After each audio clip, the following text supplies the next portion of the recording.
5 more minutes to go, please.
These are already but I'm not sure.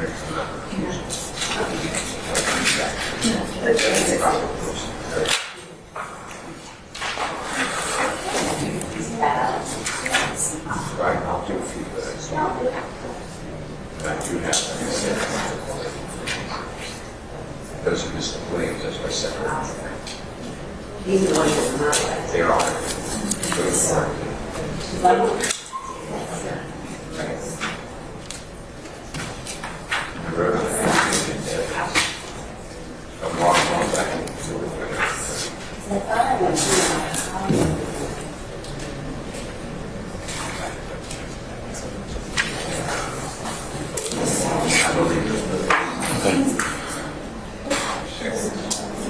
Wrap it up, Steve. You good, sir? Yeah, I do have something I want to address before we bring the jury out, because I don't want to. All right, well, Ms. Bennett's still not with us. Okay, so. All right. All right, councilors, can we have your attention, please? Can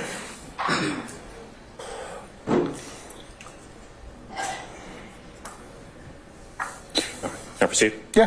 All right. All right, Judge. So I've received the text messages purported to be communications between the district attorney's office investigator and Ms. Which Bennett. investigator, sir? I believe it is Mr. Hamilton. And there are also communications for Ms. Bennett between who I believe to be Investigator Hamilton, but communicating with Ms. Bennett on Ms. Bennett's son's phone. So those will be communications between Hamilton and Ms. Bennett, but on a different phone than the original one, if that makes sense. All right. Okay. So at any rate, I've gotten them. We've had a chance to review them. My intention is to go ahead and introduce these documents and use them in my the actual text messages that we've gotten from the state and use them in my recross of Ms. Bennett, so that we don't run into a problem with having to send a jury out again. I need to know whether or not there's going to be an objection, any foundational objections to these text messages of the state that I've gotten from the state, so we can address it. We don't have any problems. Mr. Adams wants to tender those as evidence. We intend to utilize them as well. So not at all. And since we gave it to him, he is well within his rights to do whatever he wants to do. Okay. Well, that's great. That's all. All right, summon Ms. Bennett, please.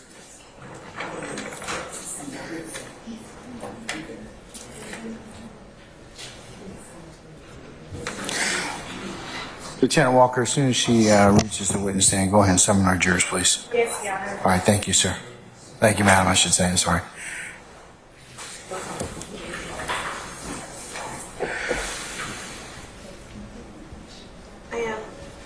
All right, summon our jurors, please.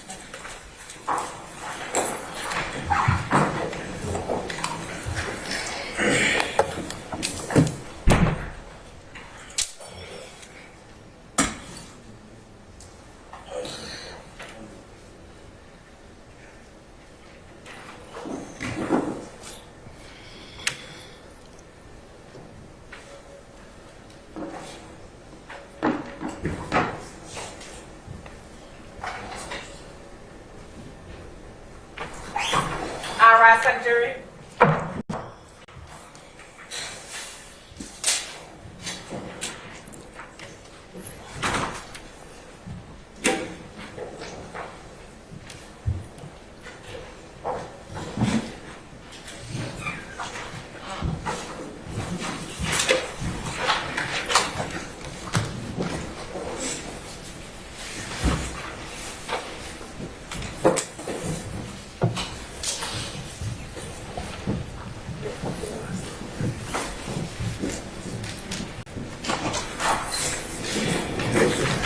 All right, thank you, Lieutenant Walker. Ladies and gentlemen, please be seated.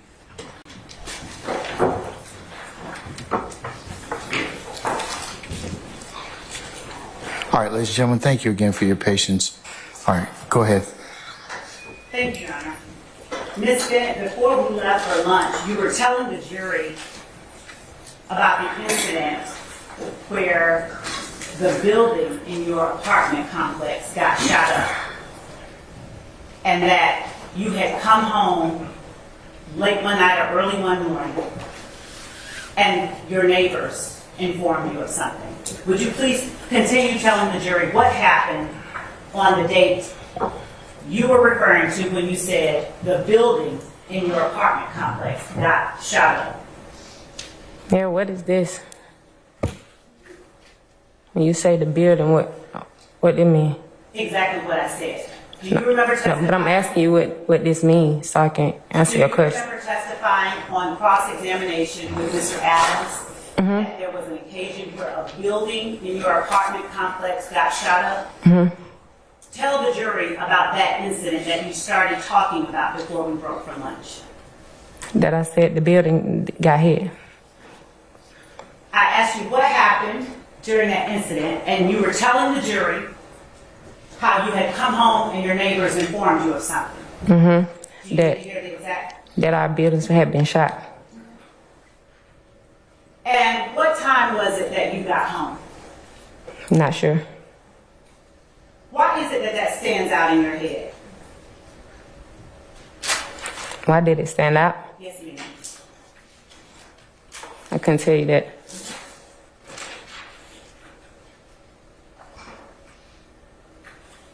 And is that incident one that happened in 2013? I think so. Did you report it to the police? Yeah, I think I called the police. Did you call them on your phone, or did you do something else? Yeah, I called them. Did you call 911? Yes. And did someone come out? Yes, I think the same people that had been out earlier when the other neighbors had called. Now, when you say the same people who had been out earlier when the other neighbors had called, what are you talking about? The same officers. And when you say when the other neighbors had called, what time frame are you talking about? I don't know what time they called. What date? I don't know the date. Before? No, they called the day on the incident. I didn't call the day of the incident. I wasn't there. I said that. And what was the last thing you said? The second? What did you say? When Just now. you asked me what date, and I said I wasn't there when they called. Okay. That's what I said. When you told the jury that you believe it was the same officers that came out when they called, and the same officers being the ones that responded when you called. How were you aware of who came out when they called? Because my neighbor, when I called the officer, my neighbor came out and they still discussed, and they was talking to the same officer when I called him about the same situation. I'm sorry, Ms. Bennett, I'm having a hard time understanding you. Would you please repeat what you just said? I said when I called and they came, my neighbor came out and talked to the same officer that I was talking to about the same situation. How do you know what situation it was that your neighbor was talking to that officer about? You said the same officer. About the building that we were talking about. Okay. So did your neighbor tell you that she had talked to this officer before? Objection, Your Honor, hearsay. I must sustain the objection now. What do you mean when you refer to this same officer that your neighbor had talked to if you were not there when your neighbor talked to an officer? Your Honor, I'm going to continue that objection as it calls for a response that involves this is hearsay. And Your Honor, I'm going to overrule the objection. Go ahead. please answer. What do you mean when you refer to the same officer that my neighbor talked to when you were not there when the officer purportedly talked to a neighbor? Yeah, but when I called, my neighbor came out and talked to that same officer. I knew it was the same officer because my neighbor had a card. Your neighbor had a car. Yeah, What was your neighbor's last name? I don't know her last name. What apartment number did your neighbor live in? I think she's C. She's C. Yeah. Do you know the number? Was she in your same building? The building had the same number. So it's 908 Confederate Avenue, apartment C. No, it was 980. 980. Thank you for correcting me. Confederate Avenue, apartment C. That your neighbor lived in? Yes. Thank you. What happened when the officer responded to your call? They came by. He asked, was anybody hurt? I told him it was no one present. I think they went in, if I can remember, and they looked around, and he gave me a paper because I told him I think I had to give it to the rent office to get things fixed. He gave you a paper that you gave to the rent office? And what did that paper consist of? What was on that paper? Objection, Your Honor, hearsay. I sustain the objection. Why did you give a paper to the rent office? To let the rent office know that officer came by. And what was the nature of that paper? Again, Your Honor, Your Honor, objection. I'm not offering it for the truth of what was on the paper. I'm offering it for what it was used for. Objection, relatives. And so, Your Honor, Hold on. I'm going to overrule both objections of Mr. Matthews and Mr. Adams. thank you. What was on that paper? No, that's Stating- objection. That was objection. What was the nature of that paper? To give to the rent office. Was it a receipt? Was it pictures? Or was it something else? Was it a receipt? Was it a report? Was it Yeah, a report. Okay. And so, is it your testimony that the same day or night, the same time that the officer responded to your 911 call, that officer on scene at that time gave you a report? Yeah, they gave me a report to give to the office, and that's what I did to get the things fixed in my home. Was it day or night that they came in? I think it was like evening. It was in the evening time? Yeah, if I'm mistaken, I'm not sure.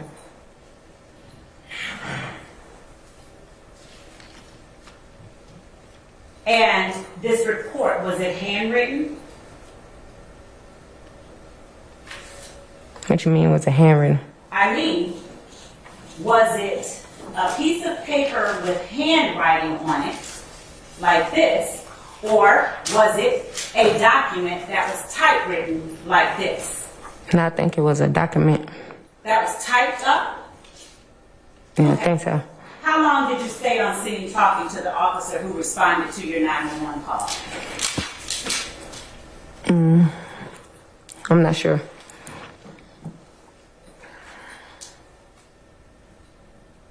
How long was it before you got that piece of paper from the officer that you gave to the rent office?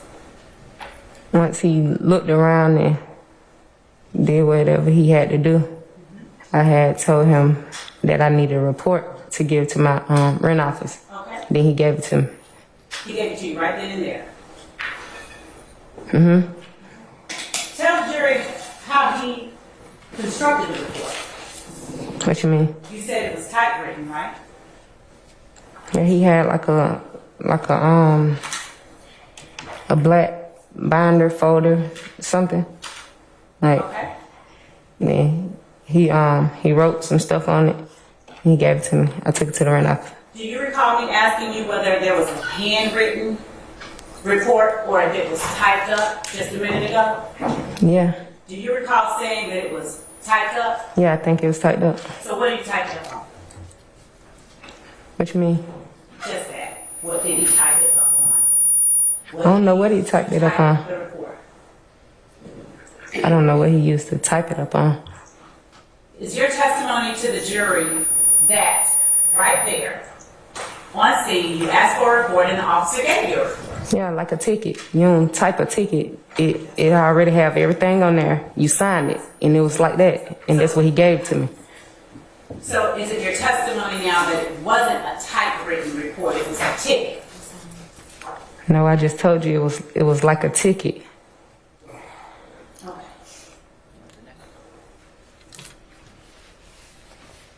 Thank you.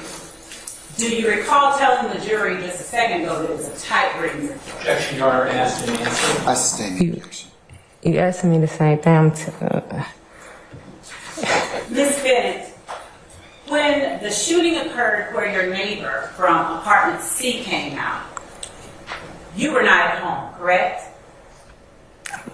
When she came out, When the shooting occurred that you called 911 about, you were not at home. Is that your testimony? when she called, No, ma'am, when you called. yeah, she was on. I told you she came out. Were you at home when the shooting happened that you called 911 about? I told you I wasn't home, man. You already asked me that. Isn't it true that you were at a hotel? No, Where were you? I don't recall where I was at, but I wasn't at a hotel. What part of your apartment was hit with gunfire? I think, was it like my window? And I think one went through like the upper part or something, like the ceiling or something. I'm sorry, what now? The upper part, like the ceiling, and I think like the window. How many times was your apartment hit? I think two. And the neighbor that went out and spoke with the officer, did she have any children? Yes. Did she have more than one child? Objection, Your Honor, relevance. Your Honor, I overrule the objection. did she have more than one child? Yes, I think so. And do you know whether the children were adults or whether they were school-age children or infants like babies? No, they was. I don't think the children can be adults. That's two different things. But yeah, they were kids. I'm still my mom's child, so. Yeah, me too. But mine's not here. You know that. You say that. So this child, the one, at least one, was one of the children of your neighbor a male or were they all females?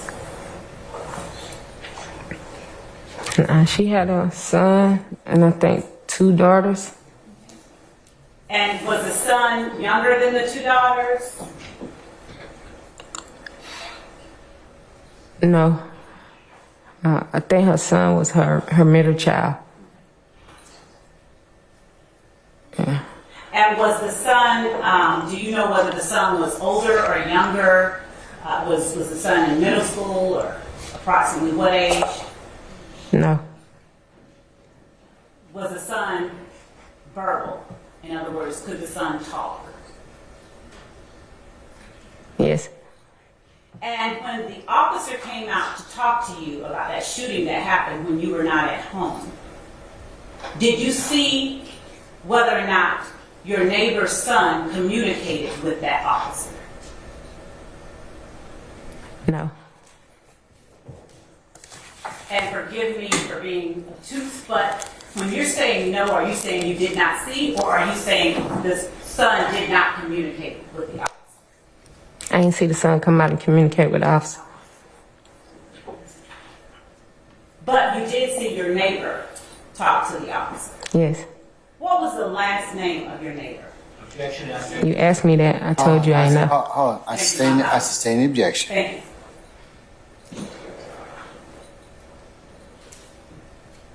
And how were the damages to your apartment? Did your apartment complex come and fix them? Yes.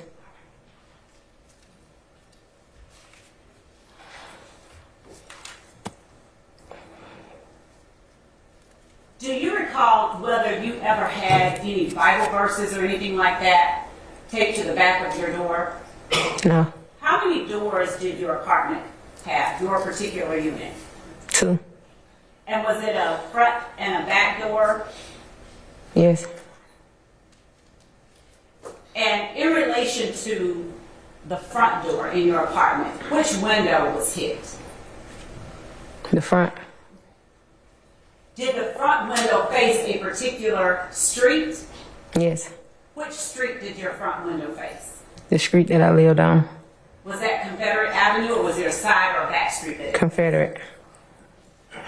Did you ever see any bullets lodged in your wall or anything like that? Mm-mm. But you did observe the broken window? Yes. Now, was the window shattered completely out or something different?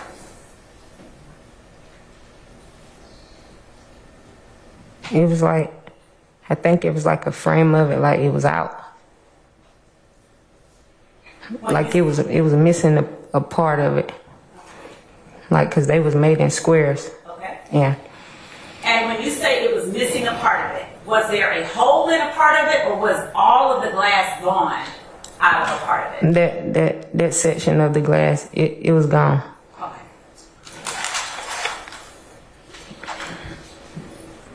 And when you said that you believe that the other bullet hit your ceiling or somewhere up top or up high, was there a hole in your ceiling or something else?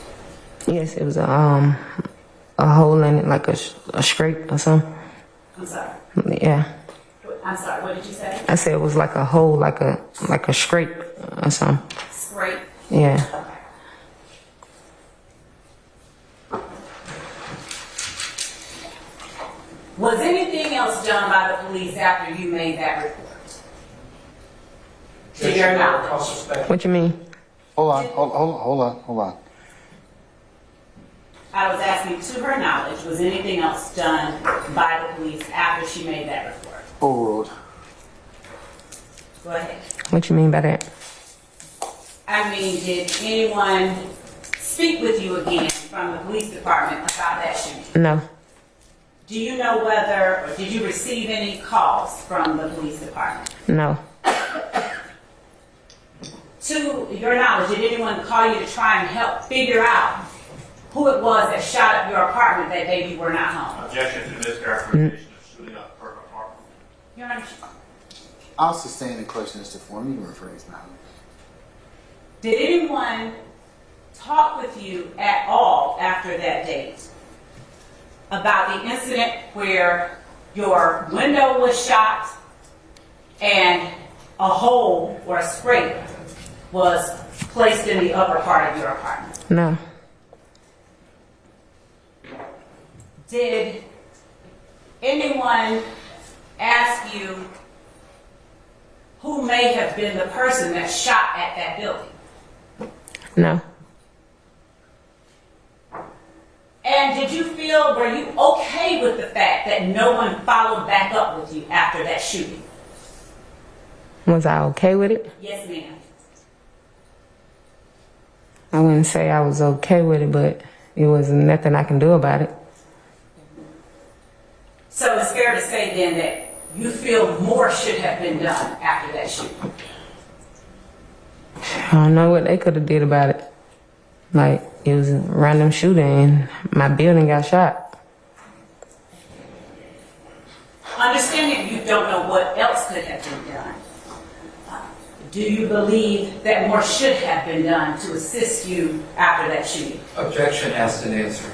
I stand the objection. Yes, Your Honor.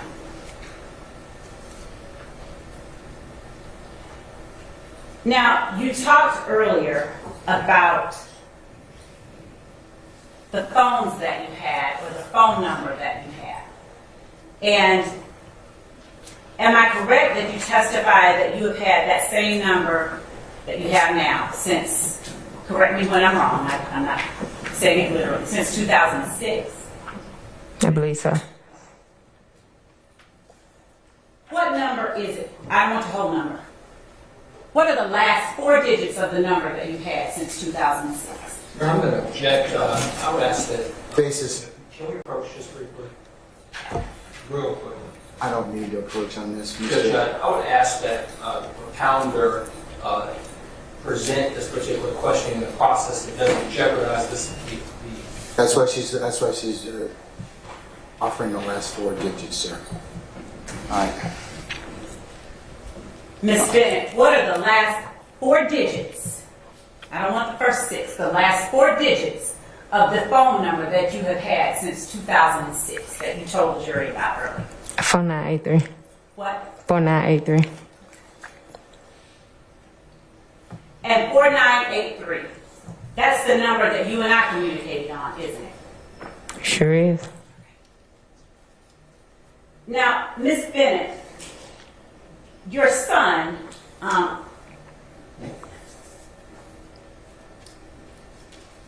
he has a cell phone too, correct? Yes. And when I say your son, I'm talking about your 20-year-old. Are the last 4 digits of your son's number 0603? Yes. Miss Bennett, can you tell me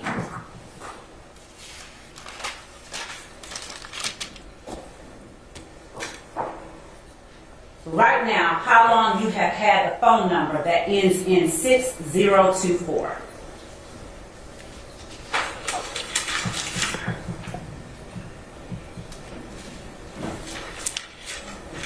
Oh, my, Objection, that's not into evidence. Overruled.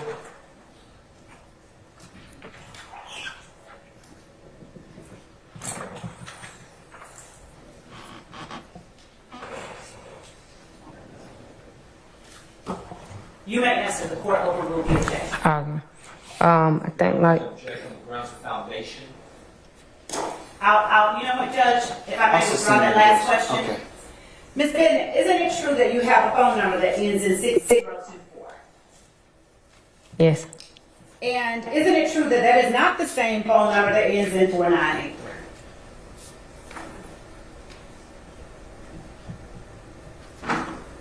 Ms. Bennett? Please. Oh, I ain't know how to answer. It sounded like you had answered. You have to answer what I say isn't evidence. I don't know. I'm telling you, it sounded like you had asked me a question, but you answered it. I'm asking you that the phone number ending in 6024 and the phone number ending in 4983 are 2 different numbers that you currently have. Oh, yes. Now, why is it then that you told the jury that you've had only one phone number since 2006? No, I did not. Now, I said I had the same phone number. do you recall me asking you if you ever had other phone numbers? The other phone numbers you asked me about, I think you said, did I have those in 2012, 13, one of those years? I told you no because I didn't. And the phone number that you're referring to now, I've been having that phone like 3 weeks to a month because my 4983 got cut off. How many other phone numbers have you had since 2013? 4983. I need you to give me a number of phone numbers that you have had. Have you only had one other phone number? Have you had two? More than that? I just gave you the phone number. I'm asking you the number of phone numbers. Did you say One. it's only one? Okay, Yeah. thank you. Now, I'm going to show you what I have marked as State's Exhibit 35 Alpha Alpha. And if you would just take a moment, do not read it out loud, just flip through it and read the messages that are displayed in that exhibit. Can I see what you're looking at here? Sure. Your Honor, we provided it for the defense, but I will, Ms. Bennett, may I hold this? This is the email that I sent to Mr. I understand Adams. she said this, I just want to see it before she presents it to the witness. And we're not asking you to publish it, Your Honor, right now.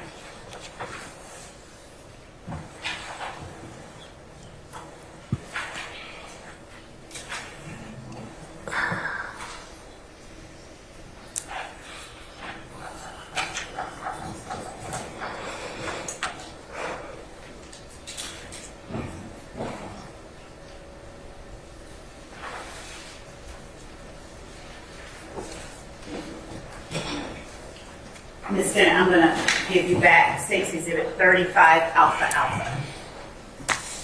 Just take your time and read over the messages that are displayed in State's Exhibit 35 Alpha Alpha.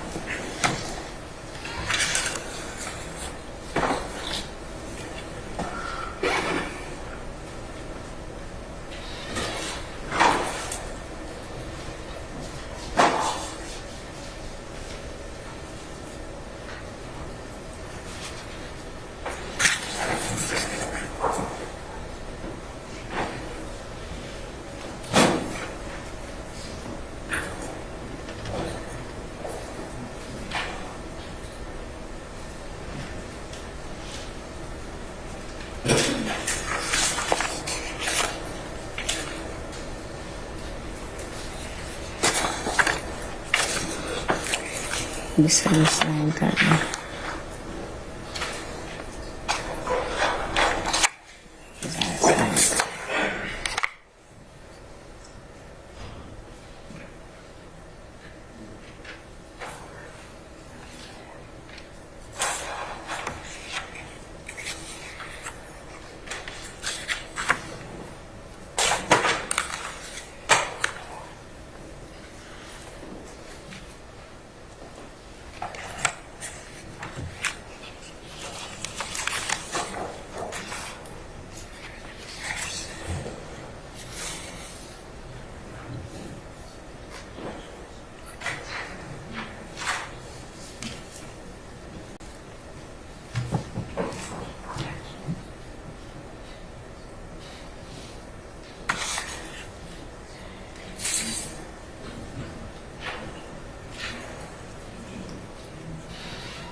do you recognize the messages depicted in State's Exhibit 35 Alpha Alpha as the messages you and I exchanged from the time that I first met you up until the last message that I sent to you? Objection, compound question.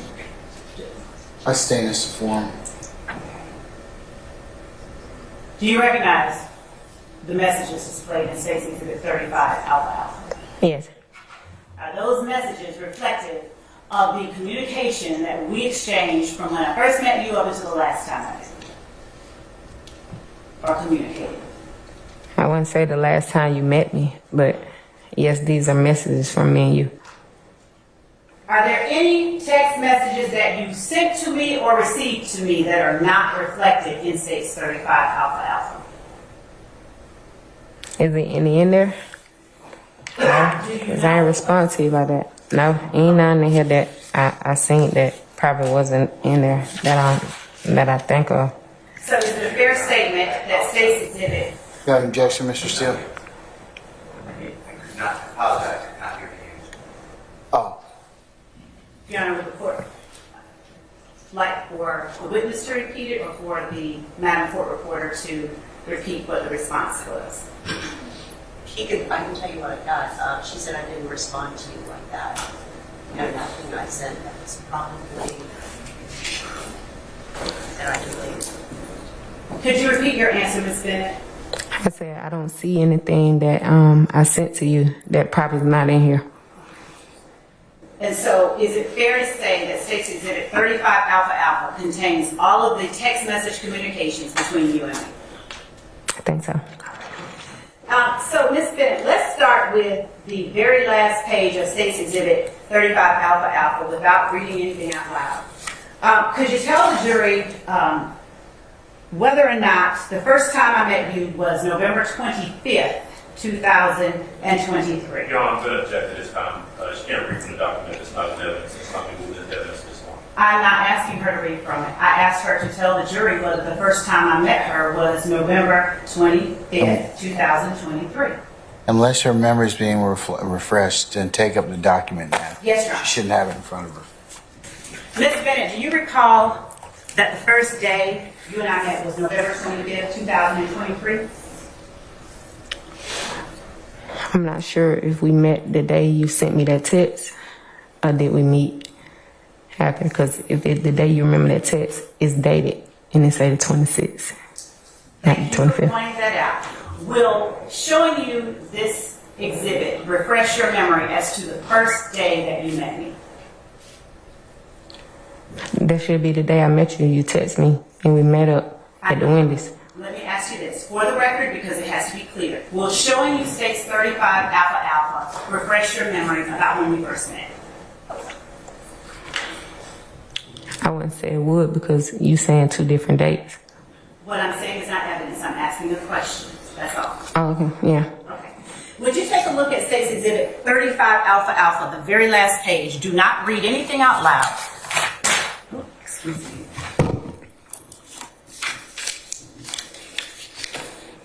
Starting at the top, reading the last page to yourself. And after you have finished, look up and let me know.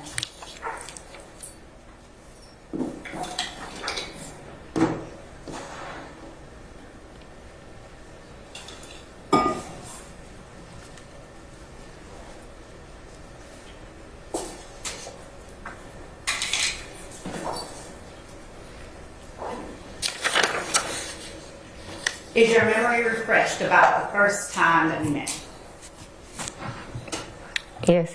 And was that November 25th, 2023? No, we met this day. And when you say this day, what day are you referring to?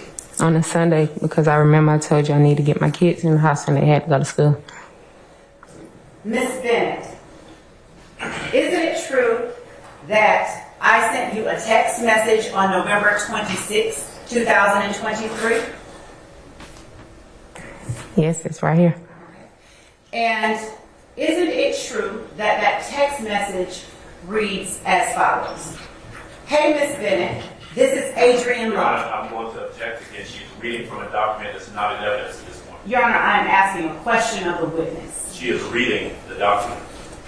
Your Honor, I'm gonna sustain the objection unless you lay some foundation down.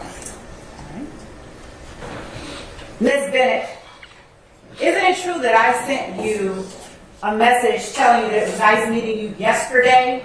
Objection, Your Honor. Same thing. Overrule. Isn't it true that I sent you a text message saying that it was nice meeting you yesterday? You probably did, but not on this one. That's in front of me. Is you reading it?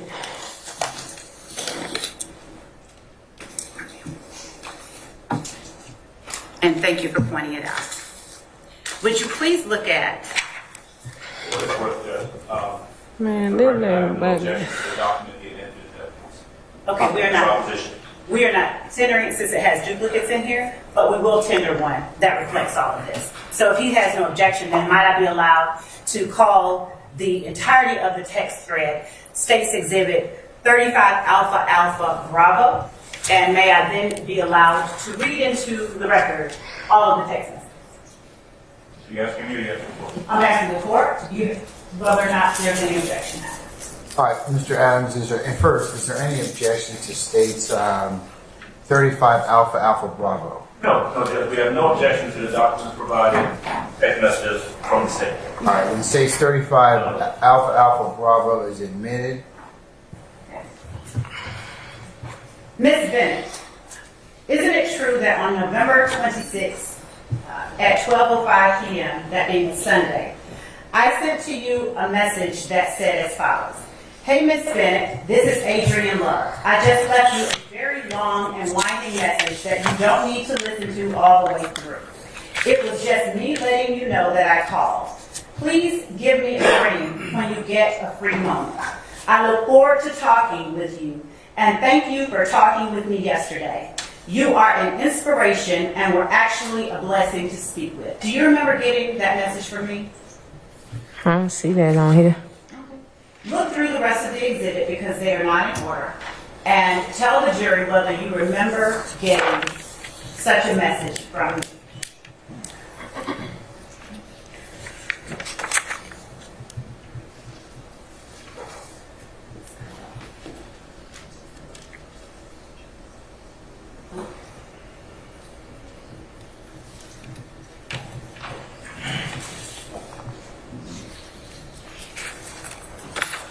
I see what you're saying on a different page. That's fine. I'm just asking you if you remember getting that message from me.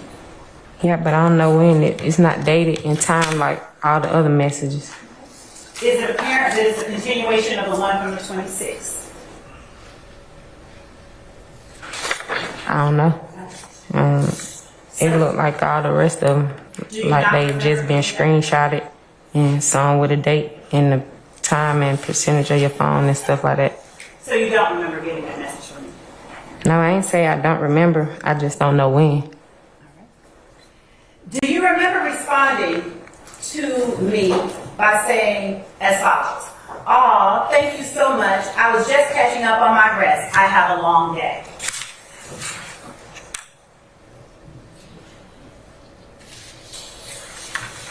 Yeah. Okay. And do you recall that you sent that message on Sunday, November 26th at 3:21 p.m.? Yes. Do you recall that I sent to you on the next message that I sent to you was Thursday, November 30th at 7:23 a.m.? Do you recall that? Yes. And do you recall that I said to you, "I'm checking on you. Are you doing okay?" Yes.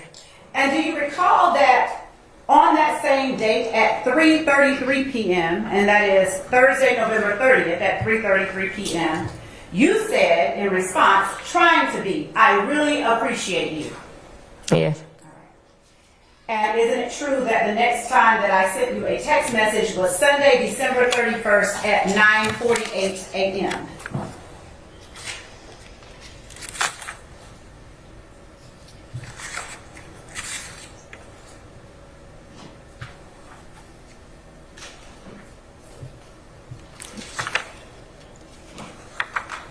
Yes. And isn't it true that that text message said Happy New Year, exclamation point, and then in parentheses, apostrophe S-E with a smiley face? Yes. And isn't it true that on that same date, Sunday, December 31st at 1:19 p.m., you said, thank you, same to you in response? Yes.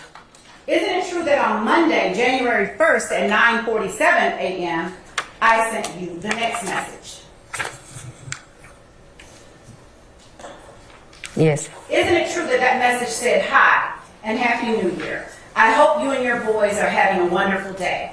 And just to reiterate, you are a wonderful mom to those 3 boys, in case no one else tells you that this year. I want to talk to you sometime this week, anytime, and I can come to you.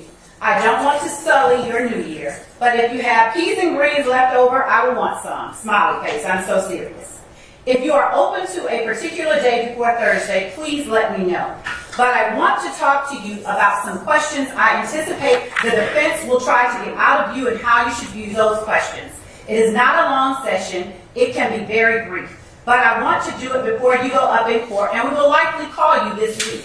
I know you don't remember the incident in question, but as our victim, I'm not going to let you go in unaware. I think you have been left to handle things on your own for too long. So if you can find 30 minutes in your day for me before Thursday, tell me when and where, and I will be there. Make it a place comfortable for you and away from the city, please. I will make it really brief. I want the jury to see the person I met the other day. She is a wonderful person, and I need them to know it.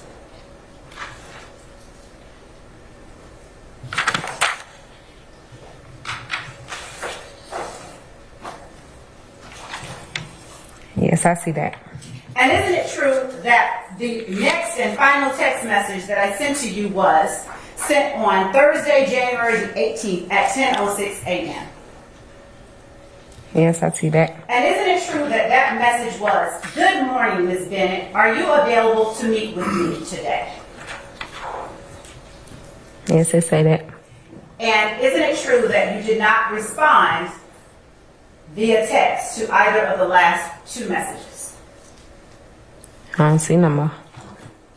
Do you recall responding to either of those 2 messages? I'm trying to remember when I met with you. Do you agree with me that it was Saturday, November 26, 2023? No, I'm talking about after this message when you asked to meet with me. We're talking about January 18th. Is the next time that you saw me outside in the hallway? Yeah, I'm trying to figure out what that day was.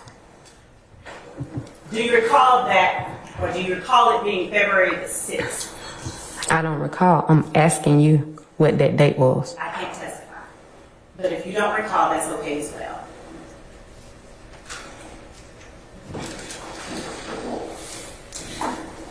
Ms. Bennett,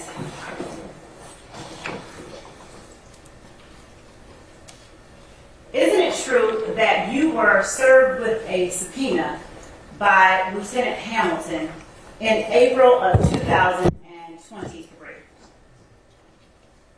No.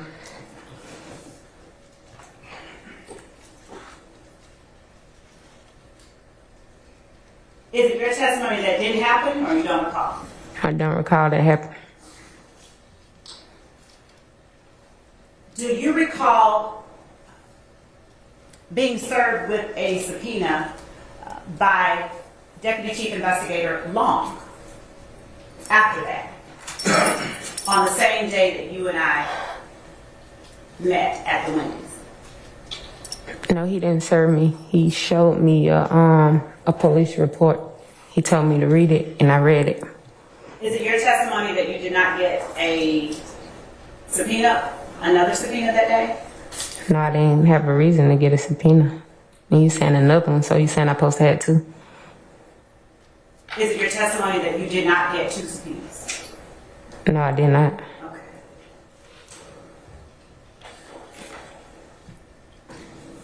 Ms. Bennett, let me pivot a little bit.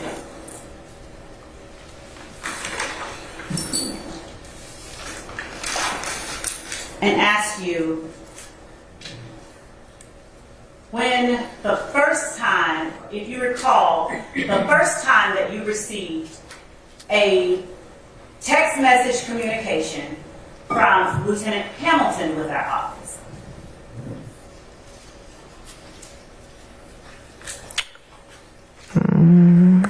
I can't remember actually the date because I don't think he started texting till like after that day I met you in the hall. What? I said I don't think he started texting till after that day I met you in the hall. Did you have access to your son's phone ending in 0603? No, my son do. Did your son indicate or tell you that he received a text message on Sunday, December 31st, 2023 at 9 a.m. from our office? No.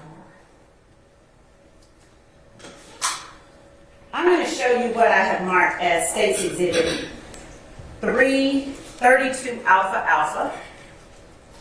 And counsel, if you want to look at it, please come.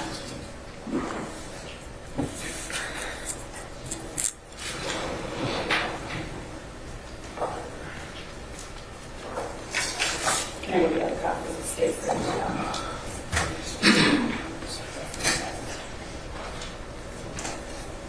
Ms. Bennett, while counsel is looking at State's Exhibit 32 Alpha Alpha, I'm going to give you another copy of that same document and ask you to look at it.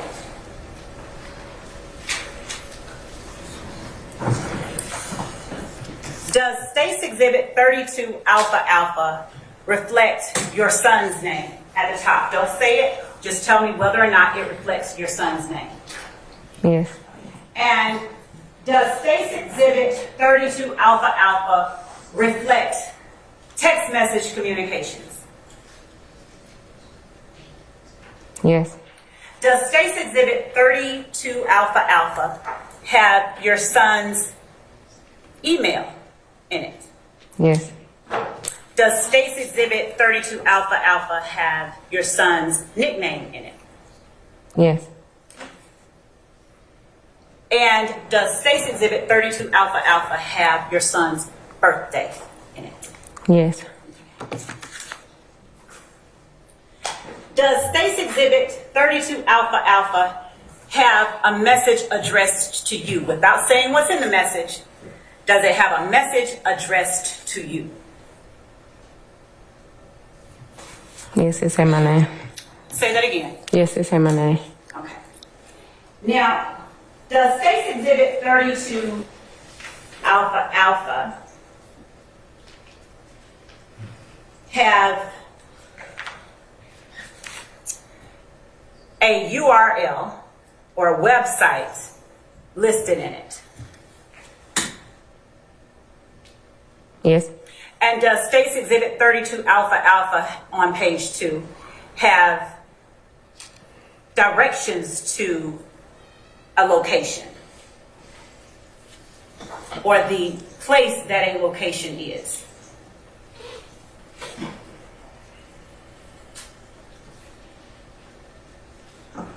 Yes. Does State's Exhibit 32 Alpha Alpha have within it instructions on how to gain employment?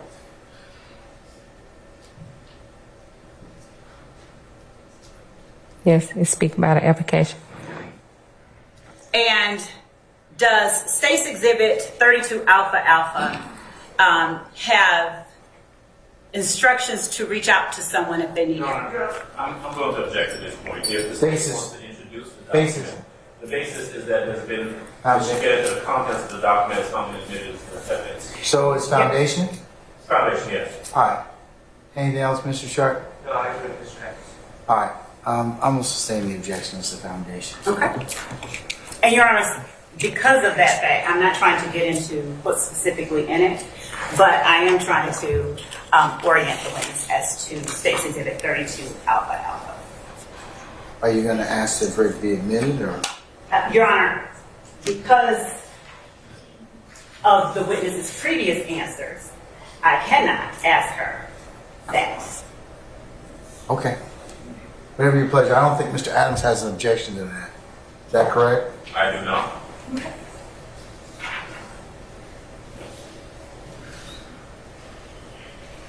So at this time, Your Honor, the state tender states Exhibit 32 Alpha Alpha, apparently with no objection. Any further objection on behalf of anybody? Hearing none, states 32 Alpha Alpha is admitted. Thank you, Judge. Ms. Bennett, would you please just state the last name of the person whose name is listed at the top? Mine's, well, you said at the top, my son, because this is my son's phone. Okay. So I'm hearing you say that these are text messages that are from your son's phone. Yes. Read the first text message sent to your son's phone. I say, hi, Miss Bennett. Happy holidays to you and your family. This LT Hamilton with the Fulton County District Attorney's Office. We met back in your house in April. I greatly apologize reaching out to you this early, especially on Sunday. If you could and can give me a call, it's regarding to a conversation with Miss Love. And I'm not being nitpicky, but we have to be specific. It just says Ms. Bennett. It doesn't say hi, correct? No, I say Miss Bennett. Okay. And that message you just read was sent on Sunday, December 31st, 2023 at 9 o'clock a.m. Isn't that correct? Yes. And in response, your son or you responded, "Aunt," with an exclamation point. Isn't that correct? Yes, on February the 9th. Okay. And isn't it true that between December 31st, 2023 and February the 9th of 2024, that there is no communication between these two phones? Yeah, it isn't, because he probably texted this phone thinking that me, and it's not me, this my son's phone, so he didn't respond to him, or he didn't tell me, so you gonna get no response. That's why it's nothing there. Thank you. So is it fair to say your son didn't tell you that someone reached out from our office to speak with you about your conversation with me? If my son seen this message, I'm not saying he did, I'm not saying he didn't, it's his phone. He 20. I'm asking you what he told you about it. No, if he told me, they would have got a response. And isn't it true that the email address that is sent back to Lieutenant Hamilton on February the 9th at 5:53 p.m., and that's Friday, February the 9th of 2024, is your son's email address? Yes. And isn't it true that the date sent below your son's email address is your son's birth date? Yes. Isn't it true that the next message that was sent from Lieutenant Hamilton to your son's phone was sent on Wednesday, February the 14th at 12:19 p.m.? Yes. Isn't it true that Lieutenant Hamilton sent to your son a URL or a website for SherwoodFoods.com? Yes. Isn't it true that Lieutenant Hamilton then said, "This is our Fulton Industrial Boulevard. They are hiring. Fill out the application online and let me know when you've submitted it. I'll be in contact with them after you let me know. Be 100% accurate on it." Yes. Isn't it true that on Wednesday, February the 14th at 12:38 p.m., Lieutenant Hamilton sent another message that said, "If you need help with the application, let me know"? Yes. Isn't it true that on Friday, February the 23rd at 6:16 p.m., your son texted Lieutenant Hamilton, "How do I get to the application part?" Yes. Isn't it true that Lieutenant Hamilton responded, "There should be an application tab on the website"? Yes. Isn't it true that your son then said, "Found it"? Yes. Isn't it true that your son then said, "What should I put for job titles"? Yes. Isn't it true that on Friday, February the 23rd, 2024, at 6:55 p.m., Lieutenant Hamilton responded, "Warehouse"? Yes. Isn't it true that on Friday, February the 23rd, at 7:25 p.m., your son screenshot a message to Lieutenant Hamilton saying or reflecting that he had successfully submitted his application. Yes. And isn't it true that after that, your son wrote to Lieutenant Hamilton, "It's done," and that he sent that same message on February the 23rd of 2024 at 7:25 p.m.? Yes.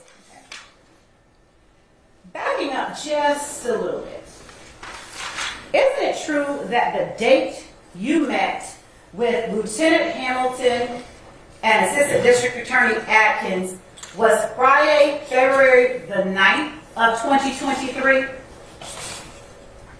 Yes, I believe it was Friday.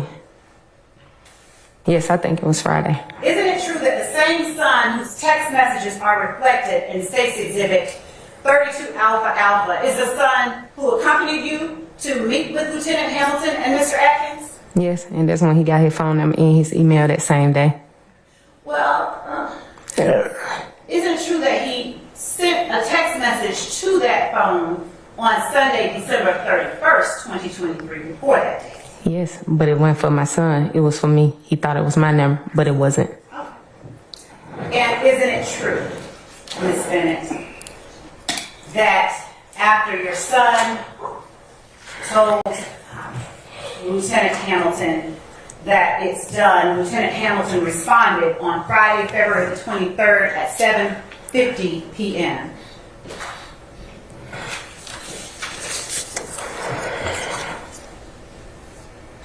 Yes. Now, your son loves you, correct? Yes. And you love your son. Yes. And is it fair to say your son, being a son, is probably protective of you? He is. Isn't it true that on Friday, February the 23rd at 2024, Lieutenant Hamilton at 7:50 p.m. told your son, "Okay, I'll let them know Monday to look out for it. Have a good weekend, brother." BRUDDA. Yeah, he said that February 26th. February the 26th or the 23rd? Monday, February 26th. What you just said. Is this February the, Okay, which one you reading? let's see, we're on the same page. Friday, February the 23rd at 7:50 p.m. Please read the message that Lieutenant Hamilton sent.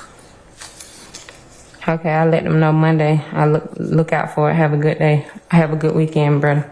And is that where he spells it BRUDDA? Yes. And you'll agree with me that that was Friday, February the 23rd at 7:50 p.m. Yes. You'll agree with me that your son said in response, "Okay, thanks." Yes. On Monday, February the 26th, 2024 at 11:57 a.m., your son sent to Lieutenant Hamilton the text message, "Don't forget about me," with 2 red exclamation points after it, didn't it? Yes. And in response, Lieutenant Hamilton said, "LOL, period. Brother, BRUDDA, I sent your name over at 9:27 this morning. I got you." Yes. And isn't it true, if you'll just turn to the next page, that Lieutenant Hamilton screenshot a text message between him and someone else that said, "Good morning. The young dude that wanted a warehouse job just filled out the application online over the weekend. If your husband can be on the lookout for and then he has your son's name. As always, thank you." Yes. And that screenshot was a message from Monday, February the 26th at 9:23 a.m. 25th at 9:23 a.m. I can't see it like that. And isn't it true that the person to whom that text message about the young dude was sent then responded back, "Okay, I'll let them know"?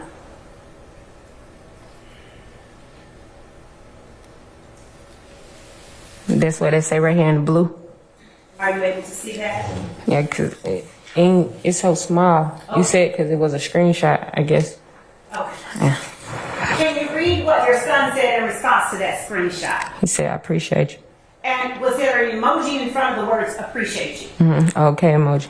And an okay emoji? Yes. Okay. Now, in response, what did Lieutenant Hamilton say to your son? No doubt. On Friday, March the 1st, 9:14 a.m., and that's March the 1st of 2024, What does Lieutenant Hamilton text to your son? GM, has anyone called you yet? And GM, that's for good morning, right? I guess.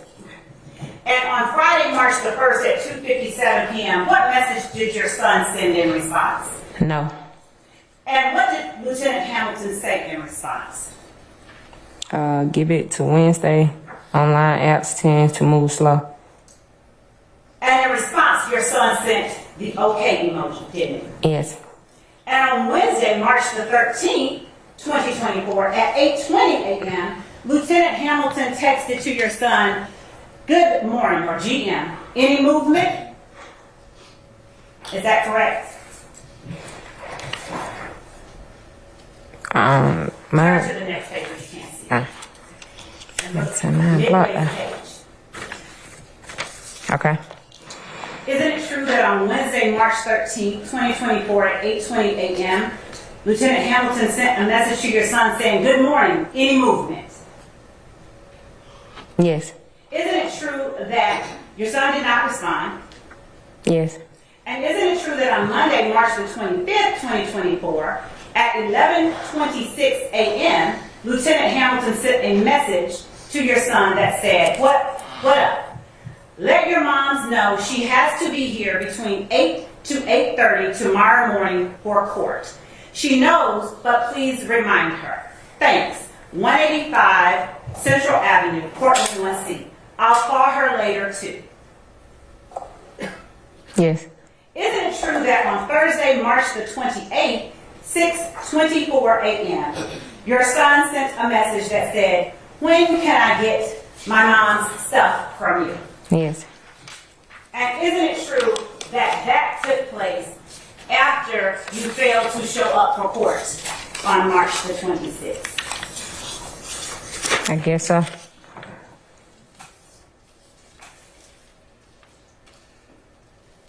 Now, Ms. Bennett, I'm going to show you what has been marked as Exhibit 33 Alpha. And, Your Honor, I'd like to just give an opportunity for defense to see what I'm showing the witness, if I may. All right.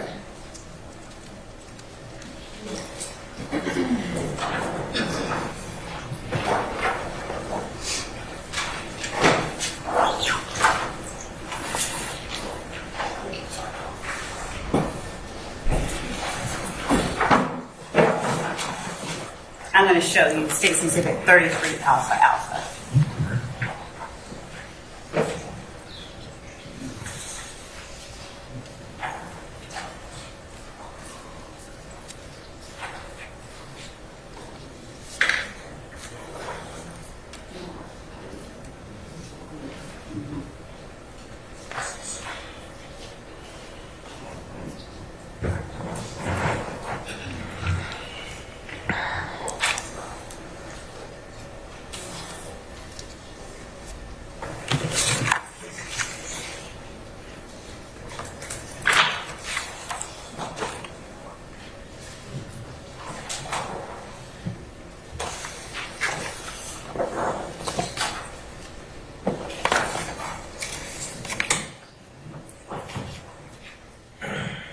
Ms. Bennett, Your Honor, if there's no objection from the defense, I'll just tender State's 33 Alpha. All right. Well, let's find out. Any objection to State's 33 Alpha? No, objection. All right. All right. State's 33 Alpha is admitted and may be used as you see fit. Thank you, Your Honor. Ms. Bennett, do you recognize the messages from State's Exhibit 33 Alpha? Yes. All right. Isn't it true that these are messages between you and Deputy Chief Investigator Long from the District Attorney's Office? I think so. Isn't it true that the first text communication that you received from Deputy Chief Long was Friday, February the 2nd at 12:27 p.m.? I'm sorry. Okay. I'm sorry. Let me back up and switch that question. Looking at the very last page of State's Exhibit 33 Alpha, is the very first message that you got from Deputy Chief Long Was that on Saturday, November the 25th at 8:39 a.m.? Yes. And did that message say, "Good morning, this is Investigator Long with the Fulton County District Attorney's Office. Hope you had a wonderful Thanksgiving. Checking in to see if we were still good to meet today around 2:30 p.m. We are flexible on the meeting location." Yes. And isn't it true that Saturday, November the 25th at 3:04 p.m., you responded, "4 will be good"? Yes. And isn't it true that DC Long responded, "Okay, we will be in the gold lot off of Casplin Street on the campus"? Yes. Isn't it true that the next message sent between you was Deputy Chief Long saying, "Hey, just checking on you"? Yes. Isn't it true that you responded, "I'm coming, I'm in a little traffic"? Yes. Isn't it true that he then said, "Copy"? Yes. Isn't it true that you said, "What street is it on"? Yes. And in response, Deputy Chief Long said, "Casplin, C-A-S-P-L-A-N." Yes. Right. If you'll turn to the page right before that, isn't it true that Deputy Chief Long said, "If you are on campus, tell me where you are and I will come to you"? Yes. Isn't it true that you responded, "Send the address"? Yes. Isn't it true that Deputy Chief Long sent you the address to Atlanta Metropolitan State College at 1630 Metropolitan Parkway Southwest in Atlanta? Yes.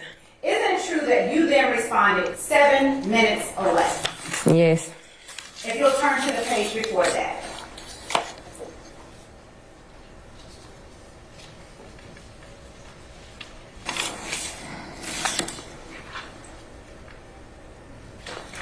Do you recall meeting with Deputy Chief Long at Atlanta Metropolitan College? Yes. And at that time, do you recall being served a subpoena? No. What did you and Deputy Chief Long talk about at Atlanta Metropolitan College? He gave me a police report that I needed to read over. And then he told me that I need I'll be meeting with you. Okay. And on Saturday, November 25th at 7:54 p.m., do you recall getting a message from Deputy Chief Long saying, "Hey, are you still meeting?" You said when? If you look at the bottom of the page with the address on it, The one that I say I'm 7 minutes away? yes. Yeah. And look at the date that is partially obscured by the message bubble. Can you discern that that is Saturday, November 25th at 7:54 p.m.? You can't see it, but I had answered him that I was 7 minutes away, and then I did pull up and meet him, and I answered that. Thank you. Isn't it true, if you'll just flip to the next page, that on Tuesday, January 2nd at 6:06 p.m., you received a text message from Deputy Chief Long that said, "Hello, the attorneys has been trying to reach you for court. Can you give me a call back? They are trying to get you to report tomorrow." Yes. Isn't it true that you did not respond in a text message to Deputy Chief Long? No. No, you did not. Or no, that's not true. No, it's not a response. Okay. And isn't it true that on Friday, January the 5th, 2024, at 2:35 p.m., Deputy Chief Long sent you another text that said, "Hey, this is Investigator Long. After our meeting yesterday, we are anticipating that we will need your testimony around January the 22nd or January the 23rd.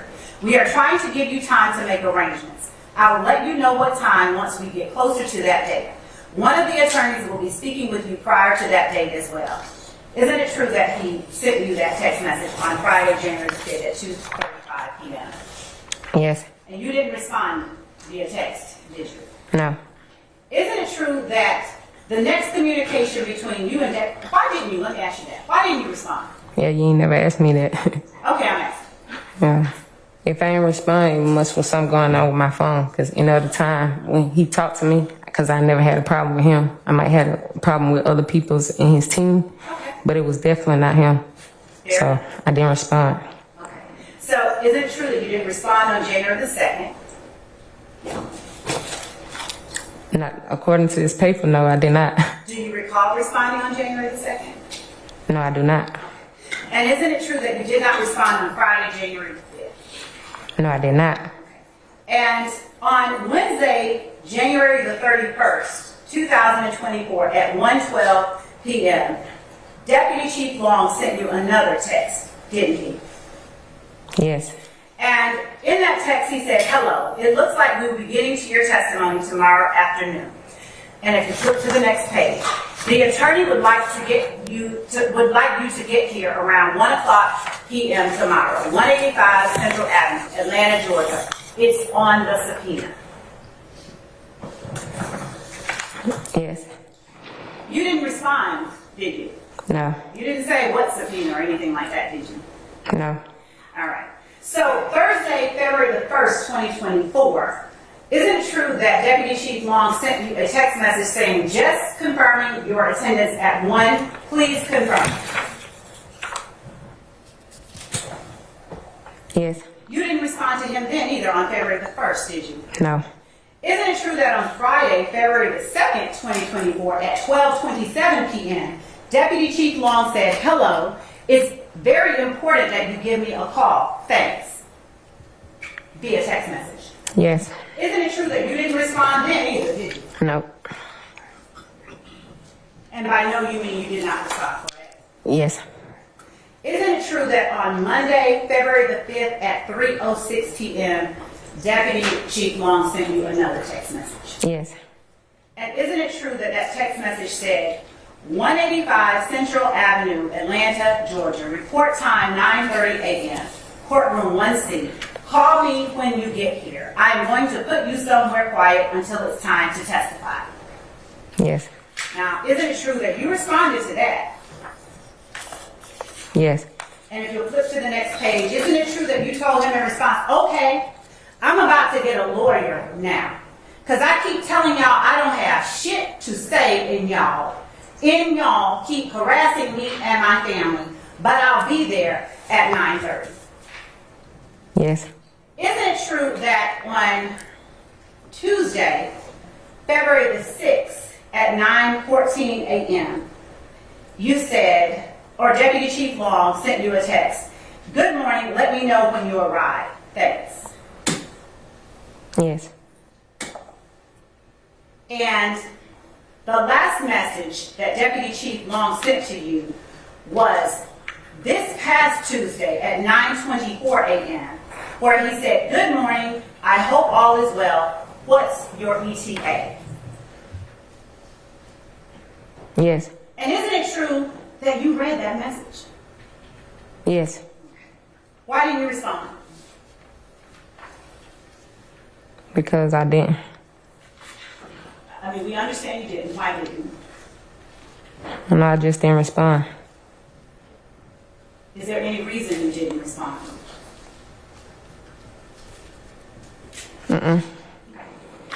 Miss Bennett, you know what a snitch is, correct?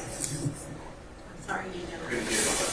You know what a snitch is, correct? Yes.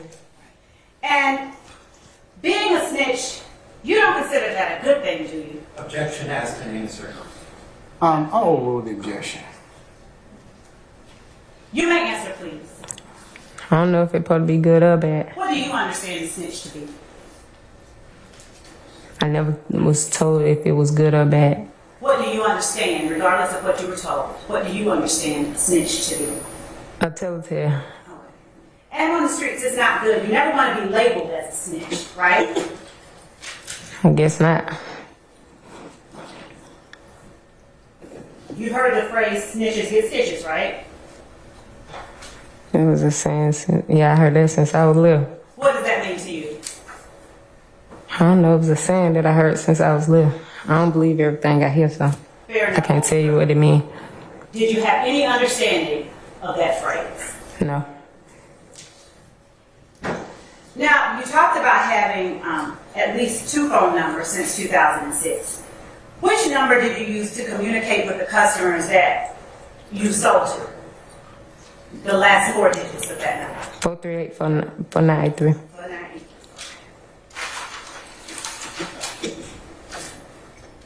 Now,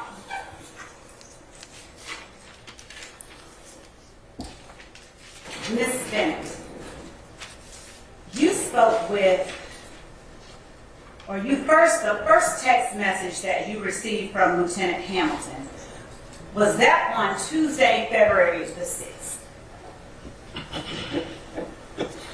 I'm not sure. Showing you State's Exhibit 34. There. State's Exhibit 34, Alpha Alpha. Showing you a copy of State's Exhibit 34, Alpha Alpha. Does looking at State's Exhibit 34, Alpha Alpha refresh your memory as to the first date you received a text message on your phone from Lieutenant Hamilton? Yes. Now, what number did you receive your first text message from Lieutenant Hamilton on? Just the last 4 digits. 4983. Now, isn't it true that you received that first message from Lieutenant Hamilton on Tuesday, February the 6th at 10:57 a.m.? Yes. And isn't it true that the message was asking you for your job's information? Yes.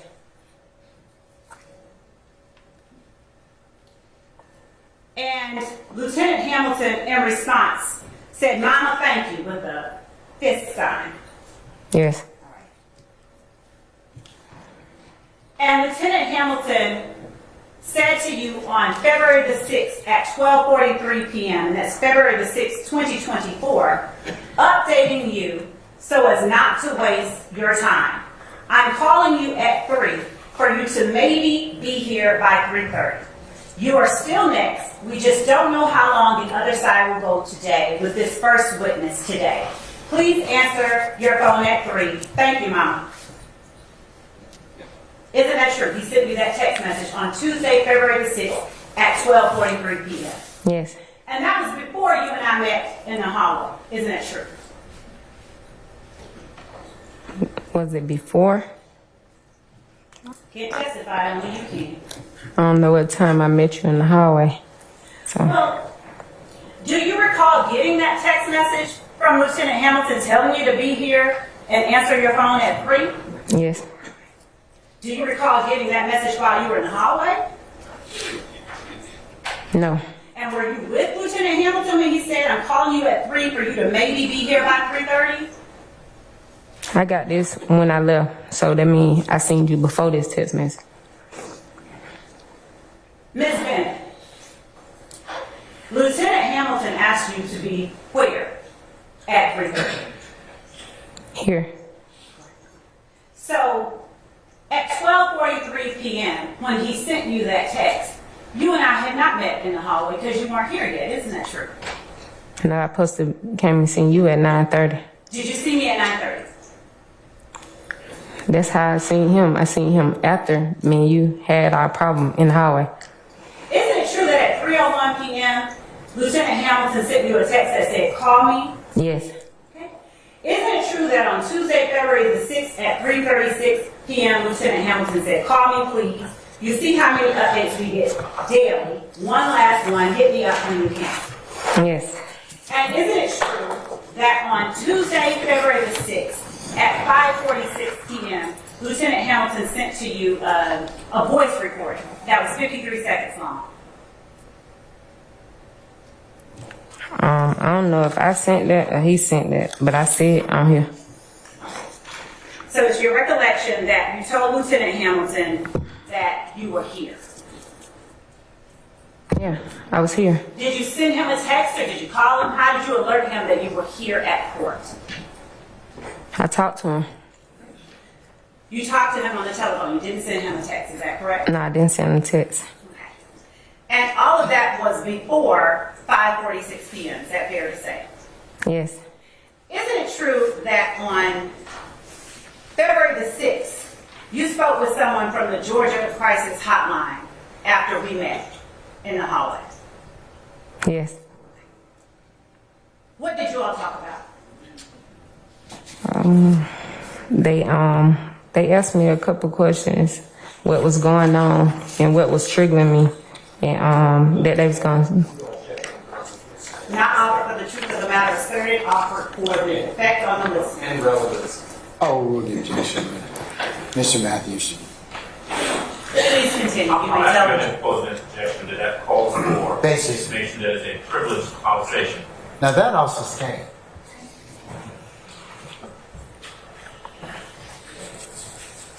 Ms. Bennett, Your Honor, I'm going to assert that unless Ms. Bennett asserts that privilege, Mr. Adams has no right, no standing to assert a privilege on behalf He's made an objection. of a witness. He's made an objection. I'm sustaining the objection. Ms. Bennett, isn't it true that it was after that call with the Georgia Crisis Hotline that you received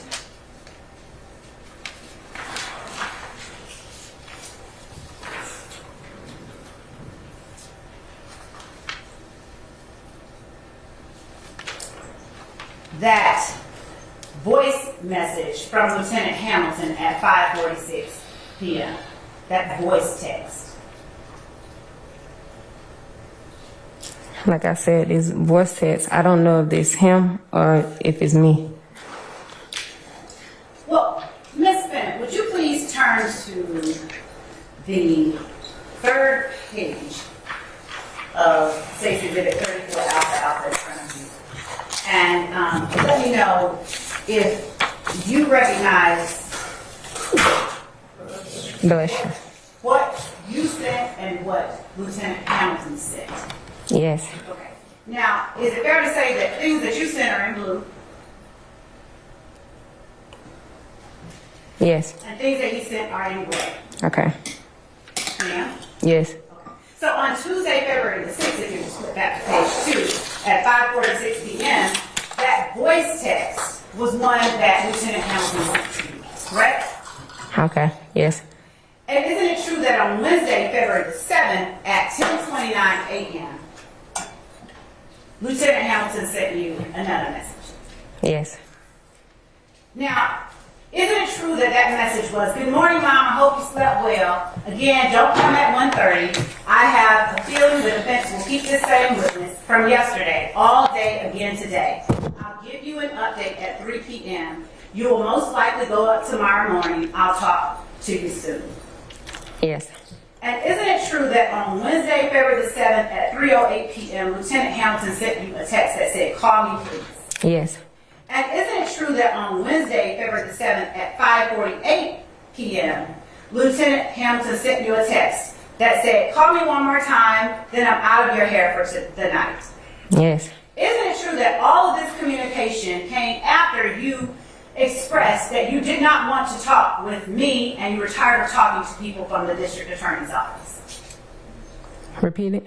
Isn't it true that this text communication on February the 7th, 5:48 p.m., was sent after you had expressed yourself that you no longer wanted to talk to me and you were tired of talking to people from the district attorney's office? Was it sent before? Isn't it true that this text was sent after you had expressed all those things? Oh, no. You didn't express those things on February the 6th when you were in the hallway? Yes. When I seen him. So you did express that you didn't want to talk to me and you were tired of talking to people in the district attorney's office. No, I just said I was tired of talking to you Okay. because you had made me angry. Okay. And how did I make you angry? About you was discussing some things that you told me like when I met you at Wendy's, you remember we had a discussion and some things you said that we wasn't going to talk about again. I guess it's supposed to be personal things between us and you did anyway, so I guess I can say you lied. Isn't it true that when I sat down next to you, the first thing that I did was ask you how you were doing? I ain't gonna lie, I don't remember, like, because you had me so heated that day. Isn't it true that you told me in that moment, I'm really feeling like I just want to harm myself? Yeah, I told you that for a reason. Isn't it true that I said, what is causing you to want to harm yourself? And I told you. And isn't it true that after you told me you, I got up and left your presence? Yeah. Isn't it true that that is the extent of the conversation you and I had in the hallway? That was the end of the conversation. And that was all of the conversation, wasn't it? Yeah, that day. Okay. Now tell the jury, since that was all the conversation that day, and they've heard all the text messages, tell the jury when it was that I talked to you about things you didn't want to talk about. That day. That was it. I ain't say you talk to me again after that. Okay. So, what was it in that conversation you just talked about to the jury that you did not want to talk about? Was it my asking how you were doing? No. Was it your saying you wanted to harm yourself? That ain't all we had to talk about. It was some personal things. Is it your testimony now that we said more stuff than how are you doing, and you saying I want to harm myself, and me saying what's causing you to want to harm yourself, and you saying you, and me getting up and leaving? That was all? I'm asking you, is that your testimony to the jury? No. Then tell the jury what topic. First of all, tell the jury how long we sat out there and talked, based on your memory.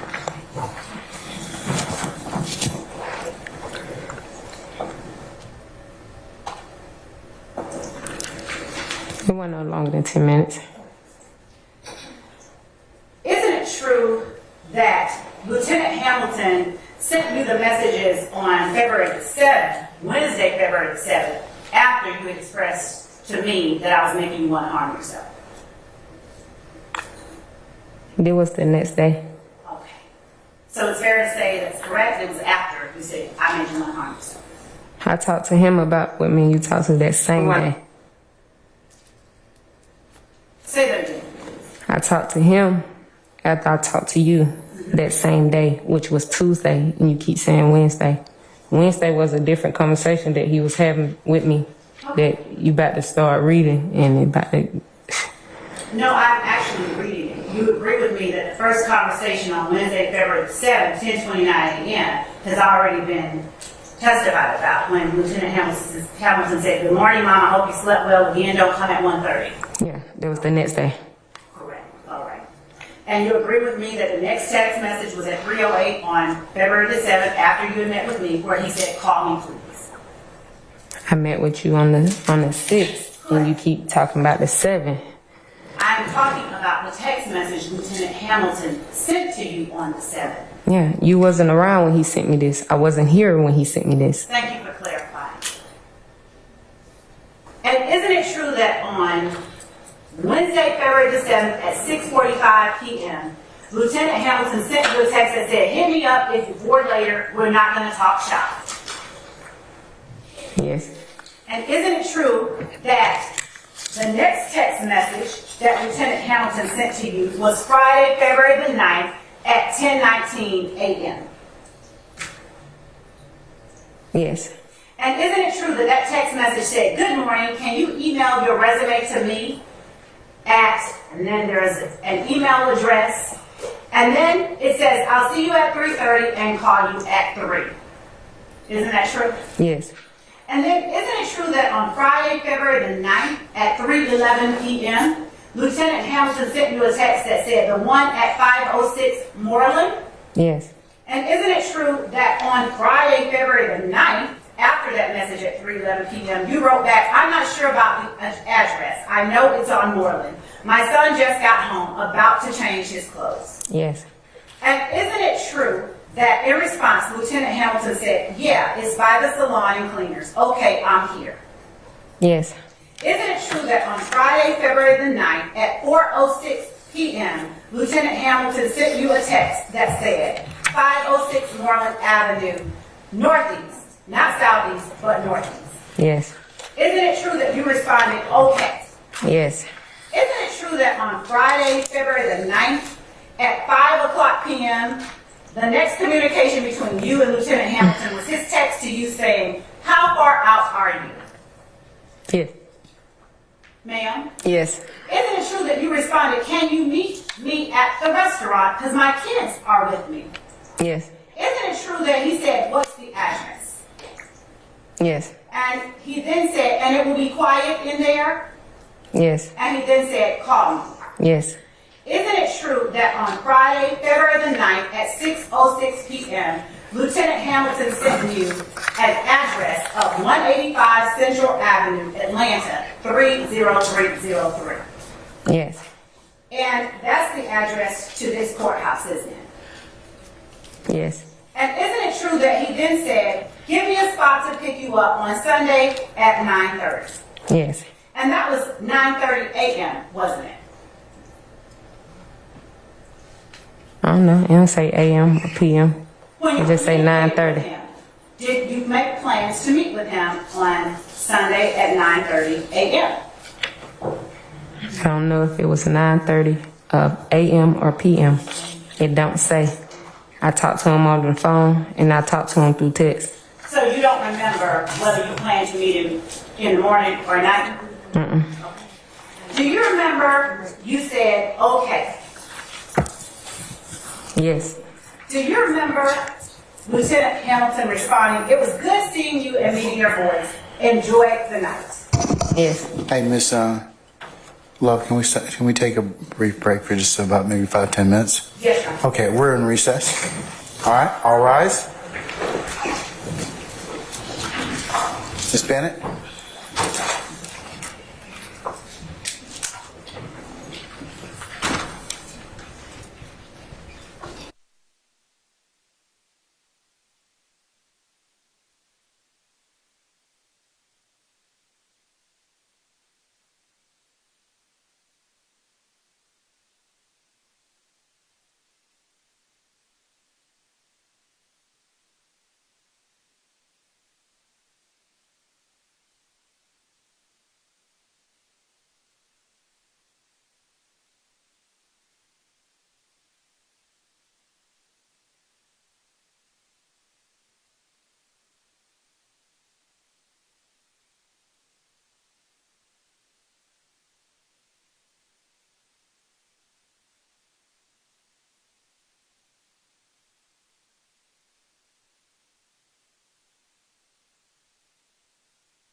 Ms. Love and Mr. Adams?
forward today, given the fact it's nearly 4:45 on Good Friday. So, and I don't know how much, even though both councils have indicated their length of time of 45 minutes and 20 minutes respectively, that's only a guess, and I'm apt to double that given my years of prognostication with you all as council.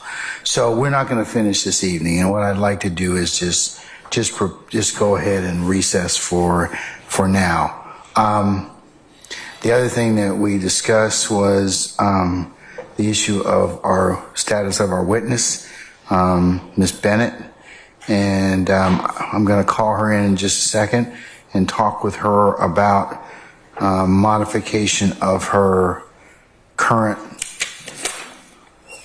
situation to potentially put her on an ankle monitor and let her stay at her house. So that's what I'm going to do.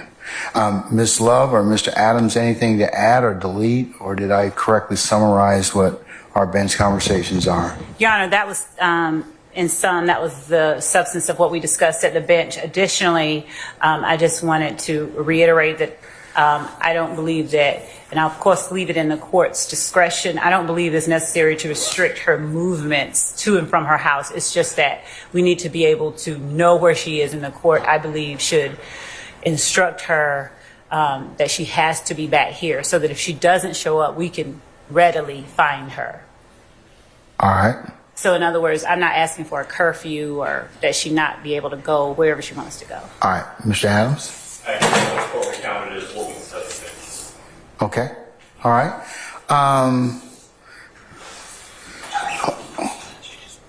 Right. Sergeant Brown, can you get Miss Bennett for me, please? Yes, sir.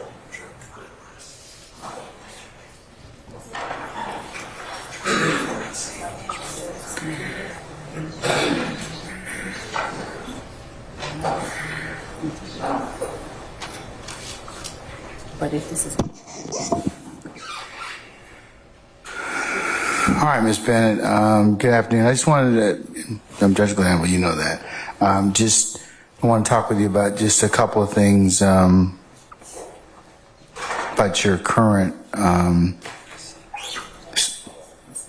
status under the material witness warrant, okay, if I can? Mm-hmm. All right.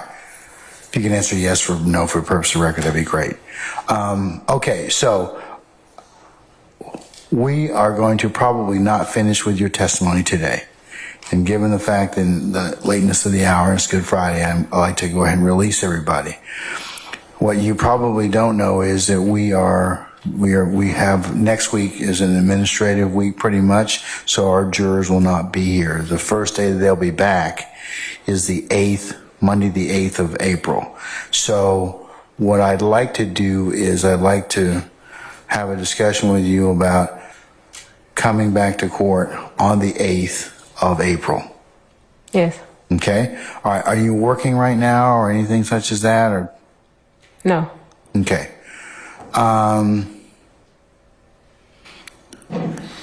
And I take it from our conversation yesterday that you'd rather stay in your house. Is that correct? Yes. All right. If I were to authorize you to stay in your house with an ankle monitor for the next week until you complete your testimony, would you be sufficient with that? Yes. Okay. You can go wherever you want. No restrictions. Just please, please, please, you got to appear back for 9 o'clock on Monday, April the 8th. I never had a problem with appearing. All right. Well, here's the thing.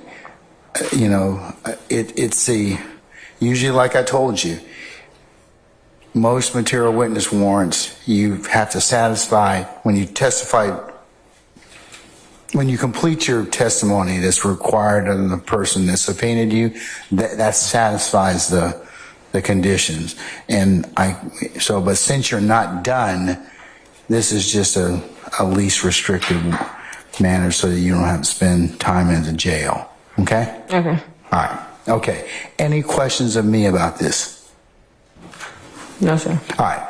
We're going to get you hooked up with the ankle monitor, And we will see you on what day? On the 8th At what time? at 9 o'clock. Yes, ma'am. All right. I'm gonna go ahead and release you at this point in time, and I'll see you on the 8th of April at 9 o'clock in courtroom 1C. Okay? Yes. All right. Happy Easter to you.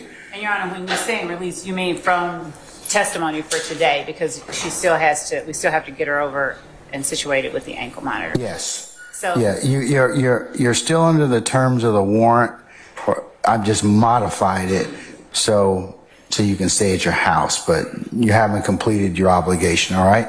Okay. Okay. All right. Thank you, madam. thank you, Judge. And so I'll she can. She can step down. Yes. Don't even ask me. You gonna pay? Okay. Don't. Who said that? I had that. He had that look like. You see, I have pretty good hearing, so it's like, who gonna pay? Yeah, you gonna pay. All right. So, not you personally. Maybe Long. He makes more money. All right. So, but no, you all take care of that, please. Thank you, Judge. Okay. We will. All right. We're working. Anything else in terms of our witness? Now, did we also excuse, or can we call in Detective Quinn, please? We told him that he was not. We were not going to. Okay. Is he still outside? No, he left. Okay. All right. So he doesn't have any issue coming back on Monday? No. At sometime Monday late in the day? He does not. Late morning, I should say? He does not. Okay. All right. Okay. All right. Once I excuse our jurors, I'll cover with you all Tuesday, April the 2nd, and Wednesday, April the 3rd. Anything else at this point in time? Not from the state. Okay. All right. Lieutenant Walker, if you could summon our jurors, please. Yes, All right.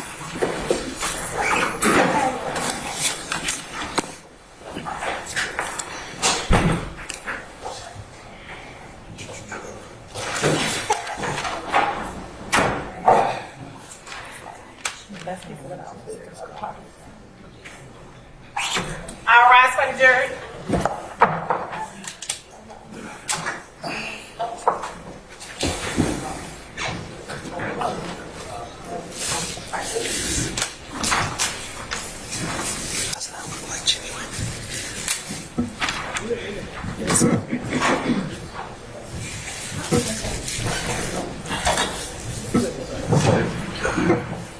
Which one?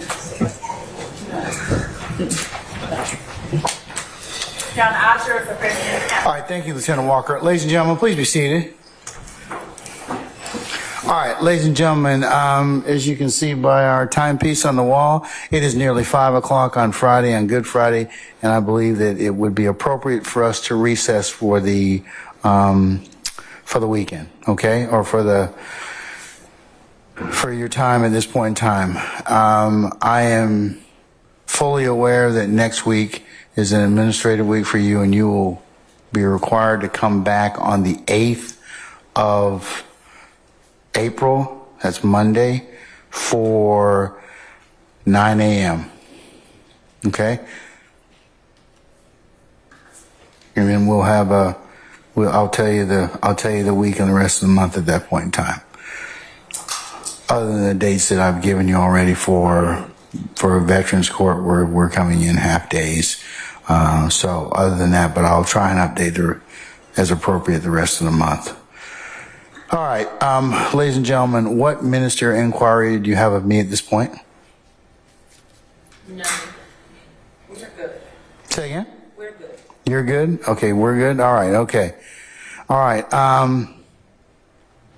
okay, then let's go through your admonitions, all right? Please leave your notepads in the basket, and we'll come and pick those up and secure them as Ms. Umana does at the conclusion of each day. Take a juror sticker with you, and then remember not to discuss the case at all amongst yourselves in ones and twos or wherever you may be waiting for your transportation or you going to your places of residence. Remember, it would be a violation for you to talk about the case, start to preview any witness testimony or take up any deliberative process in your headquarters, at your deliberation room, or in any other places where you may gather as in small groups or in larger groups. Remember, once this case is finished, then I will tell you how and when you are to begin your deliberative process. But you can't, as I would call it, recap testimony of each witness as it's going along, or discuss it amongst yourselves in any way until I tell you that it is appropriate for you to do so. Very important that you adhere to that. You know, I haven't said this in a long time. How are these violations unearthed? Somebody will tell on you. You'll tell on yourselves. So don't post anything. Don't talk to any third parties about this. Don't let anybody contact you about what's going on in this particular trial. Please resist temptation of posting anything on any social media sites, or letting your family, friends, and other well-wishers talk with you about anything that's gone on in the four walls of this courtroom. Remember, please avoid any news content about this particular trial. And remember, you can only consider what has been presented within the four walls of this courtroom. So, ladies and gentlemen, unless you have any other inquiry of me, and then the last thing as usual, ladies and gentlemen, thank you for your patience with us. I know that there have been some times where we have had to take extended periods to resolve some other issues outside your presence hearing. I told you that those things happen when trial, and you should not attribute that to anyone. It's just we're just trying to work our way through it. So, ladies and gentlemen, and also thank you for your patience and the attention you've given this matter, and will continue to give this matter on behalf of everyone assembled here. Do you have any other questions of me? Okay, if not, I'm going to wish you happy Easter, and and be well and safe next week, whatever it is you're going to do. And I'll see you, or we'll all see you on the 8th at 9 a.m., okay? All right, all rise.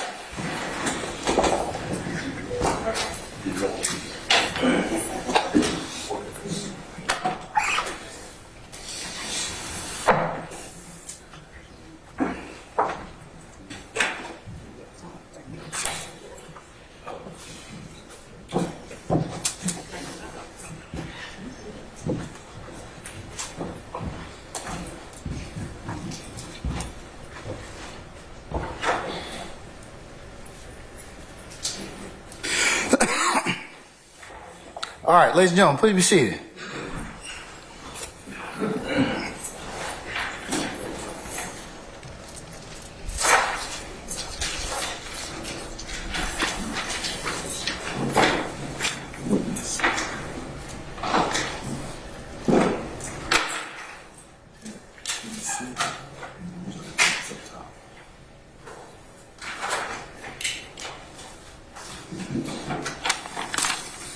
She outside?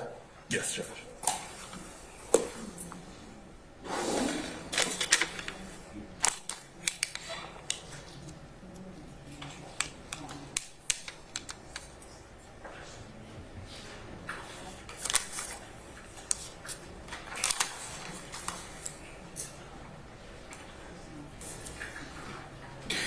All right, I've been handed a note from our witness, Ms. Bennett, who it indicates is okay that I go, and she references time, April the 1st to April the 5th, to a location that is out of state with her family. You can look at it as to where. I'm going to give you all if you'll get one representative from the state and one representative from the defense. Mr. Kearns, can you show that to council? Your Honor, and just so the court is aware, the state has no objection to her being allowed to visit. We just ask that she give to the Fulton County Sheriff's Office exactly where it is that she's going, and that she understand that because the court has personal jurisdiction over her, the court can and Can I have will that? issue a warrant for her arrest if she fails to appear, regardless of what state. Anything on behalf of any defense counsels? Nothing on behalf of Mr. Williams. Okay. All right. Can we have Ms. Bennett return, please?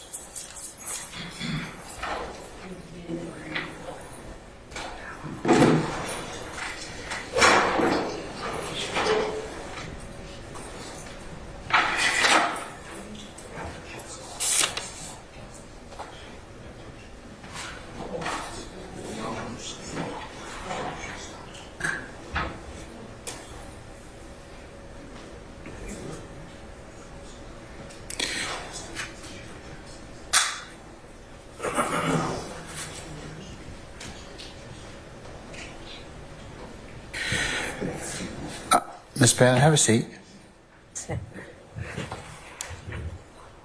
You could ask me this while you were in here, but No. okay, that's fine. I'm sorry, Judge. That's all right.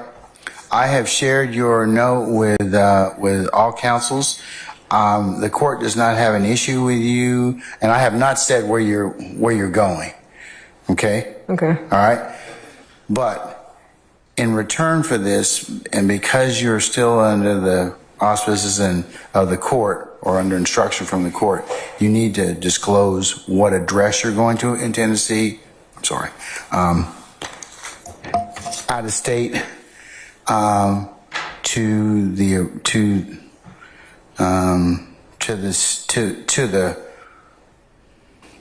the court. Okay. Okay. All right. Yes. Can you do that? Yes. All right. You don't need to put it on record, but I just need to. Now, here's the thing. If you don't come back, I will issue process for you. I just want us to be very clear about that. Are we good? We good with that? Judge, I ain't never ran for court. I ain't never had to Okay, be picked well. up for court. This just was the first time, but it was because of an incident. If you telling me to do something, sir, I'm gonna respect your wishes and I'm gonna do what I'm supposed to do. Well, madam, like I said, this is a pretty drastic measure. So the fact that I had to do this, they submitted an affidavit to me. I had to make a decision on that. I apologize. You had to do that. Okay. Well, but we find ourselves in this particular situation. That's why. So I don't mean to be rude, flip, or otherwise glib about any of this, but I'm just telling you. So we'll have no problems, you and I, as long as you return and we're good. Okay? How much you won't have no problems with me, sir? Okay. All right. Okay. Well, leave us with your, in fact, I'm going to give you a pen. You'll just write on the bottom of this court's exhibit the address. I gotta get the info. Huh? I gotta get the info. Sure, you can get it. Okay.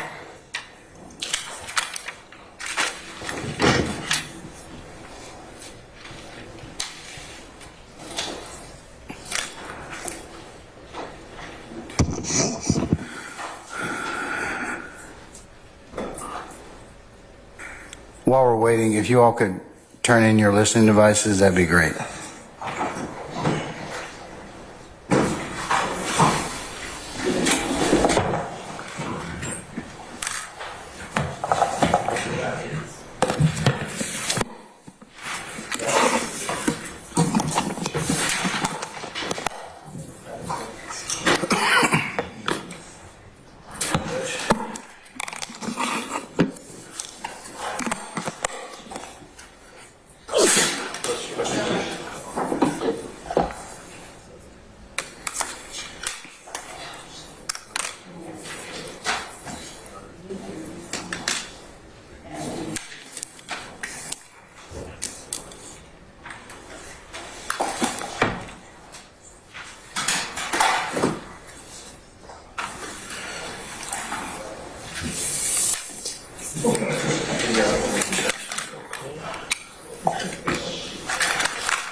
figured we had to. Still got to be marked for identifications. Okay, here's, for identification purposes, it wasn't tendered, it was a 34 alpha alpha.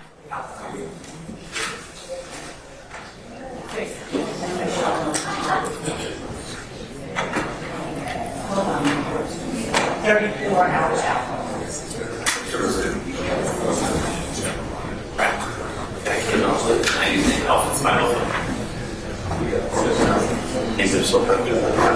Oh, okay. I wrote that on for that, just so we know it's Right, okay. He was a one-hit wonder, so to speak.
So, exhibit 35 of it. 35 alpha alpha is the one you, Oh, that would be so we don't know.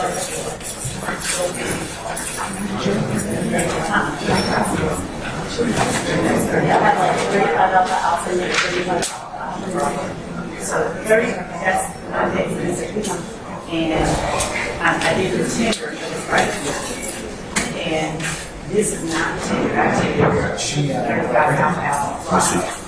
But I just keep them all up. Yes, go ahead and print that. And I would print out 35 alpha alpha. Okay. This is That's alpha alpha, you did not tender. right. That you talked about. Yes.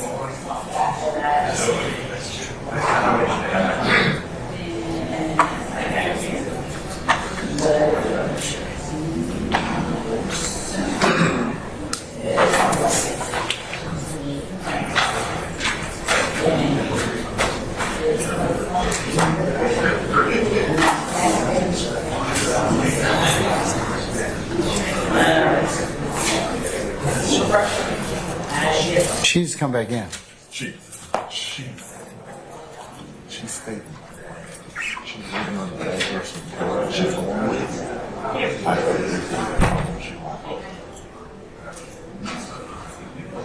Just need the She address. doesn't know the address. She just knows the address.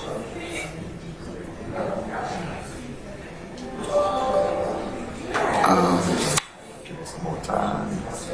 Tell her she needs to find that out where she's staying.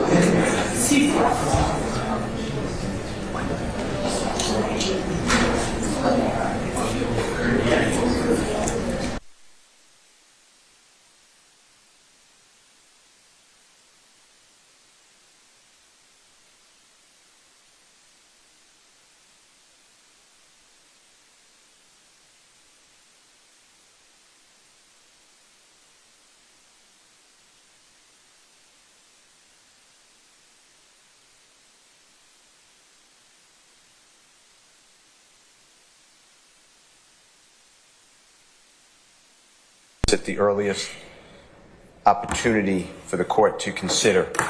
I believe that from listening to the conversation between the prosecutor and Ms. Bennett, the prosecutor has interjected her personal knowledge and of facts of this case and has become an unsworn witness. And that's a big problem. And that's what it's called, unsworn witness problem, because the lawyer is making factual assertions without being sworn. And when the lawyer is a prosecutor, that error goes to the heart of fundamental fairness and due process of law, and thus is a constitutional issue. Mr. Williams and the others cannot receive a fair trial, because what has really happened, Your Honor, and this, I'll give you the cases, what really happened is now the jury has to determine, is Ms. Bennett truthful or is Ms. Prosecutor truthful? And that's not the way it's supposed to be. A lawyer shall not assert personal knowledge of facts in issue except when testifying as a witness. Generally, the law prohibits a lawyer from acting as an advocate at trial where the lawyer is also becoming a witness. There is no doubt that assertions of fact from counsel as to the content of prior conversations with a witness have the effect of making a witness of the lawyer and allowing his or her credibility to be substituted for that of the witness. This practice is improper. And, Your Honor, in Turner, T-U-R-N-E-R versus Louisiana, that's 379 U.S. 466. It's at 472 through 473. It's 1965 U.S. Supreme Court. In a constitutional sense, trial by jury in a criminal case is necessarily implies, at the very least, that the evidence developed against the accused shall come from the witness stand in a public forum with full judicial protection. Not yet. With full judicial protection of the accused's right of confrontation and cross-examination by counsel. It's also a bar rule, and it's 3 Georgia Rule of Professional Conduct 3.7 comment 2, and as well as a Georgia Rule of Professional Responsibility and Conduct 8.4A1. A lawyer cannot do indirectly what it cannot do directly, meaning the lawyer can't take the witness stand and become the advocate, and that's exactly what happened now. There are private conversations that we have not heard about between Ms. Bennett and the prosecutor. Ms. Bennett alluded to that on 2 occasions and said, you breached your word to me because it's supposed to be private. I don't know what those conversations were, except one is definitely dealing with a parent, it sounds like. There were several series of questions by the prosecutor. Isn't it true you told me? And then a separate section was, isn't it true that I told you? and whatever it is. And here, the prosecutor at issue repeatedly and specifically referenced conversation between herself and Ms. Bennett in a vehicle and on a courthouse bench, with the prosecutor repeating the statements. The prosecutor relied upon her own unsworn repudiation or statement of what the witness's statements were, and we cannot confront her. In United States versus Locascio, L-O-C-A-S-C-I-O, and that's 6 F 3rd 924 at 934, Your Honor. It's a Second Circuit 1993 case. Your Honor, this is the John Gotti case. The Second Circuit wrote that the unsworn witness problem arises when the attorney was a participant in events to be explained at trial, and therefore the attorney may convey firsthand knowledge of events without being sworn as a witness, and therefore not subject to cross-examination. That is not allowed. Mr.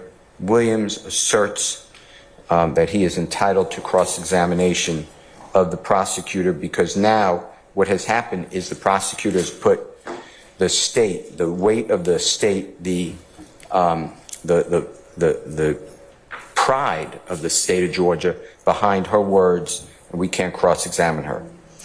This is from Dillon, D-I-L-L-O-N versus Kentucky. It is 475 Southwest 3D, page 1, 2015. The lawyer is not excusable in making any statement of fact outside of the evidence in which may be in the slightest degree prejudicial to the rights of the accused. In this case, the Commonwealth's attorney, not as a witness, made a statement of fact which flatly contradicted the witness in the minds of the jury. It made the witness look like she is perjuring herself. There was a plain course for the Commonwealth's attorney to pursue, either to introduce himself or Judgen, says Horman, H-O-R-M-A-N, as a witness to contradict. But in seeking to take this course, he should have kept silent as to what occurred in the witness room, for the reason that a repetition of it, not under oath, in the hearing of the jury was incompetent evidence, and of the character very damaging to the rights of appellant, which doubtless left an unfavorable impression in the minds of the jury, notwithstanding the admonishment of the court. Your Honor, in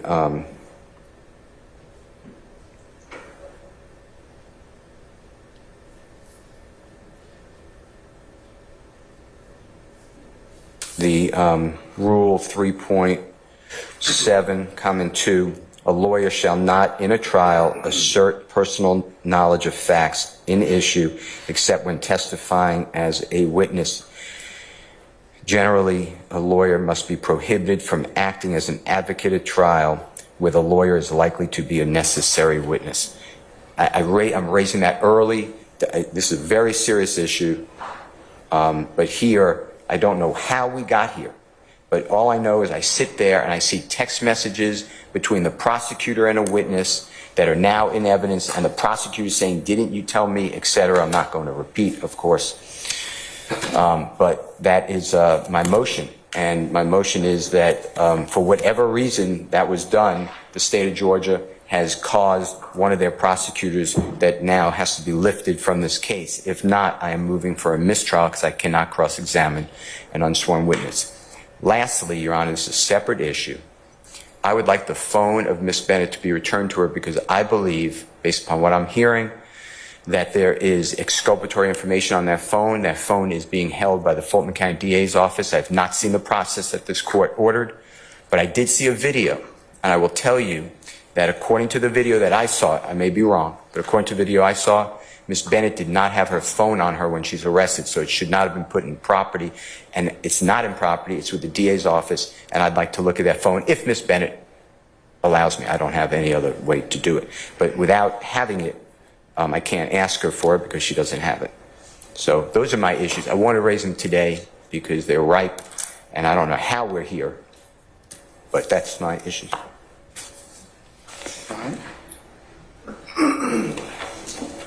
Your Honor, as this is a matter that Mr. Steele has brought up before this court orally, we would ask that the court require that he reduce or place his motion in writing so that the state may properly respond. We would ask that the court require that Mr. Steele, in his written motion, provide any legal support he has for the assertions he is making to the court, regardless of the fact that he said, I just wanted to put the court on notice. He has moved this court. I believe that this is not a proper motion to be made orally, that it is one that should and necessarily needs to be made in writing, and the state given the proper opportunity to respond in writing with legal support for the state's position. And I'd ask that the court allow us to properly address this motion before this honorable court, either on next week while the jury is in recess or at any other time that the court deems proper. Mr. Steele, can you reduce it to writing by Monday? And Your Honor, I'd ask that we be allowed to and required to provide the court with a brief in support of our respective. You got till Wednesday. Thank you. That is perfect. Mr. Steele's going to turn in his written product to or file it by the 1st of April. You'll need to turn in yours by the 3rd. Thank you, Judge. And he will be briefing his argument. I need a written motion. I concur. I agree with the state that it needs to be put in writing. Your assertions and allegations, Mr. Steele, and then I'll let the state respond to that, and then I'll hear argument on that issue appropriately, and enter an order to that effect. All right, that's the first thing. That covers that, the counsel's witness issue. All right. What about Miss Bennett's phone? I think the same thing, Mr. Steele. It's probably going to need to be put in writing. At this point, what I could do is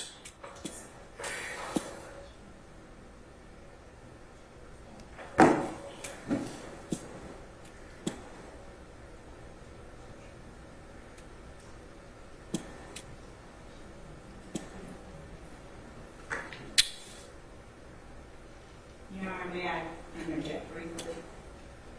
Because the city has no objection to, since the court is releasing essentially Ms. Bennett on a recognizance of bond. I was going to say, her phone back. We are not at all about to turn it over to Mr. Steele, but we would have to. well, what I would do is, because the search of one's phone requires a warrant, We're not. and you're not, so she can have her phone back, and if she wants to let anybody look, I mean, if the state wants to use the process authorized by law for, to do that, that's your course. I think then, but the defense, the only thing they can do is just ask Ms. Bennett if we can take a look at what's in her phone. That's her call. So, but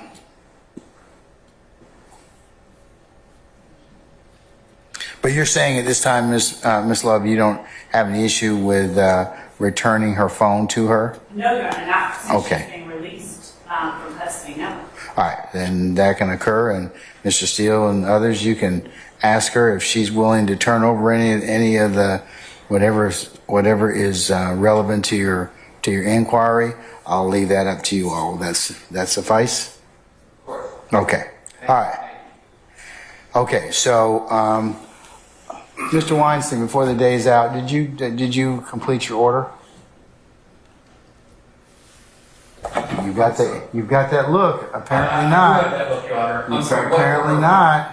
What order would you like me to complete? Directed verdict of acquittal granted. Should I totally forgot? No, that's not the one.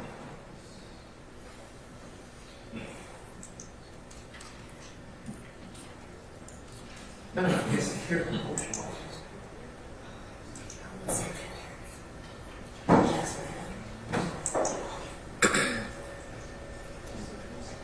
I have it on one of these days. Hold on. I'm looking right now. Let's see.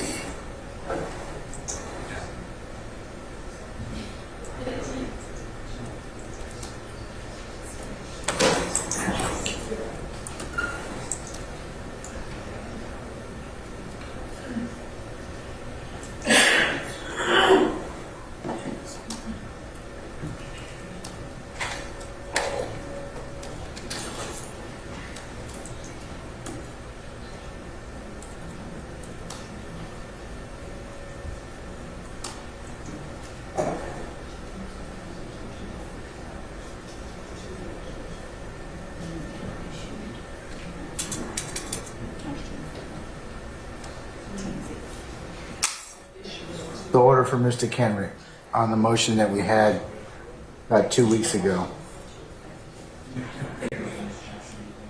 The Jackson Deno.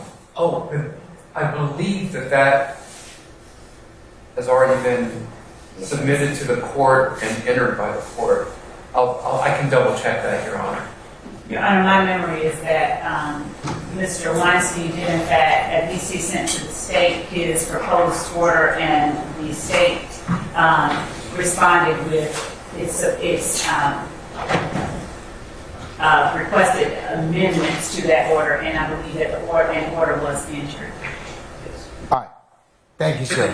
You're welcome, Your Honor. Okay. All right. Don't scare me like that, Your Honor. Please.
Okay, go ahead and call Miss Bennett, please. Just have her stand inside the door.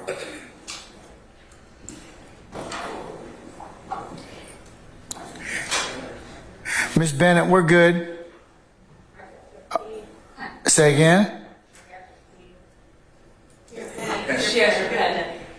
Oh, thank you. Okay, we'll see you on the 8th, okay? All right.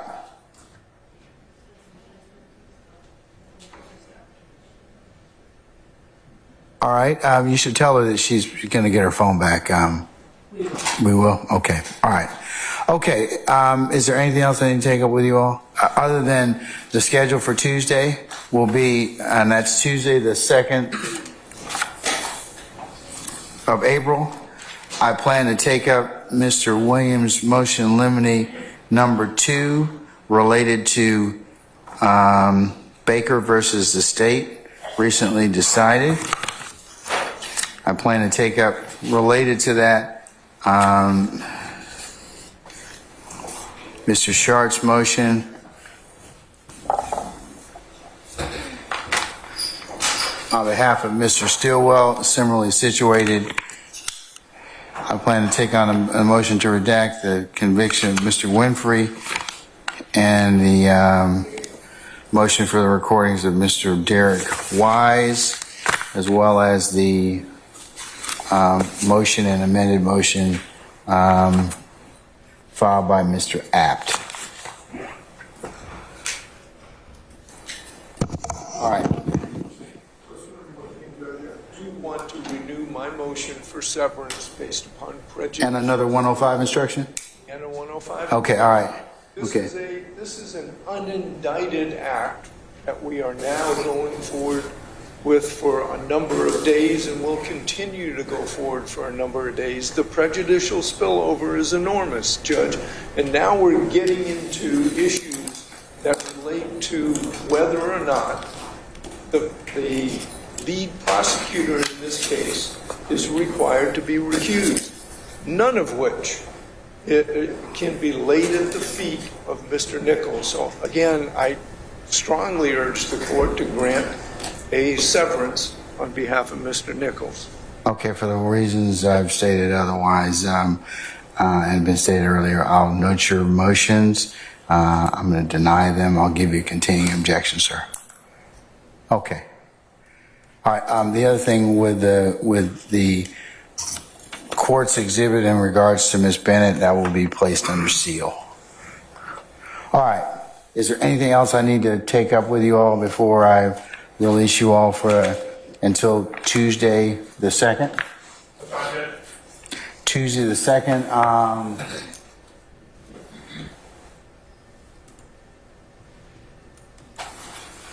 9:30 should work. Okay? All right, we're in recess then, okay? All right, have a nice weekend. Okay.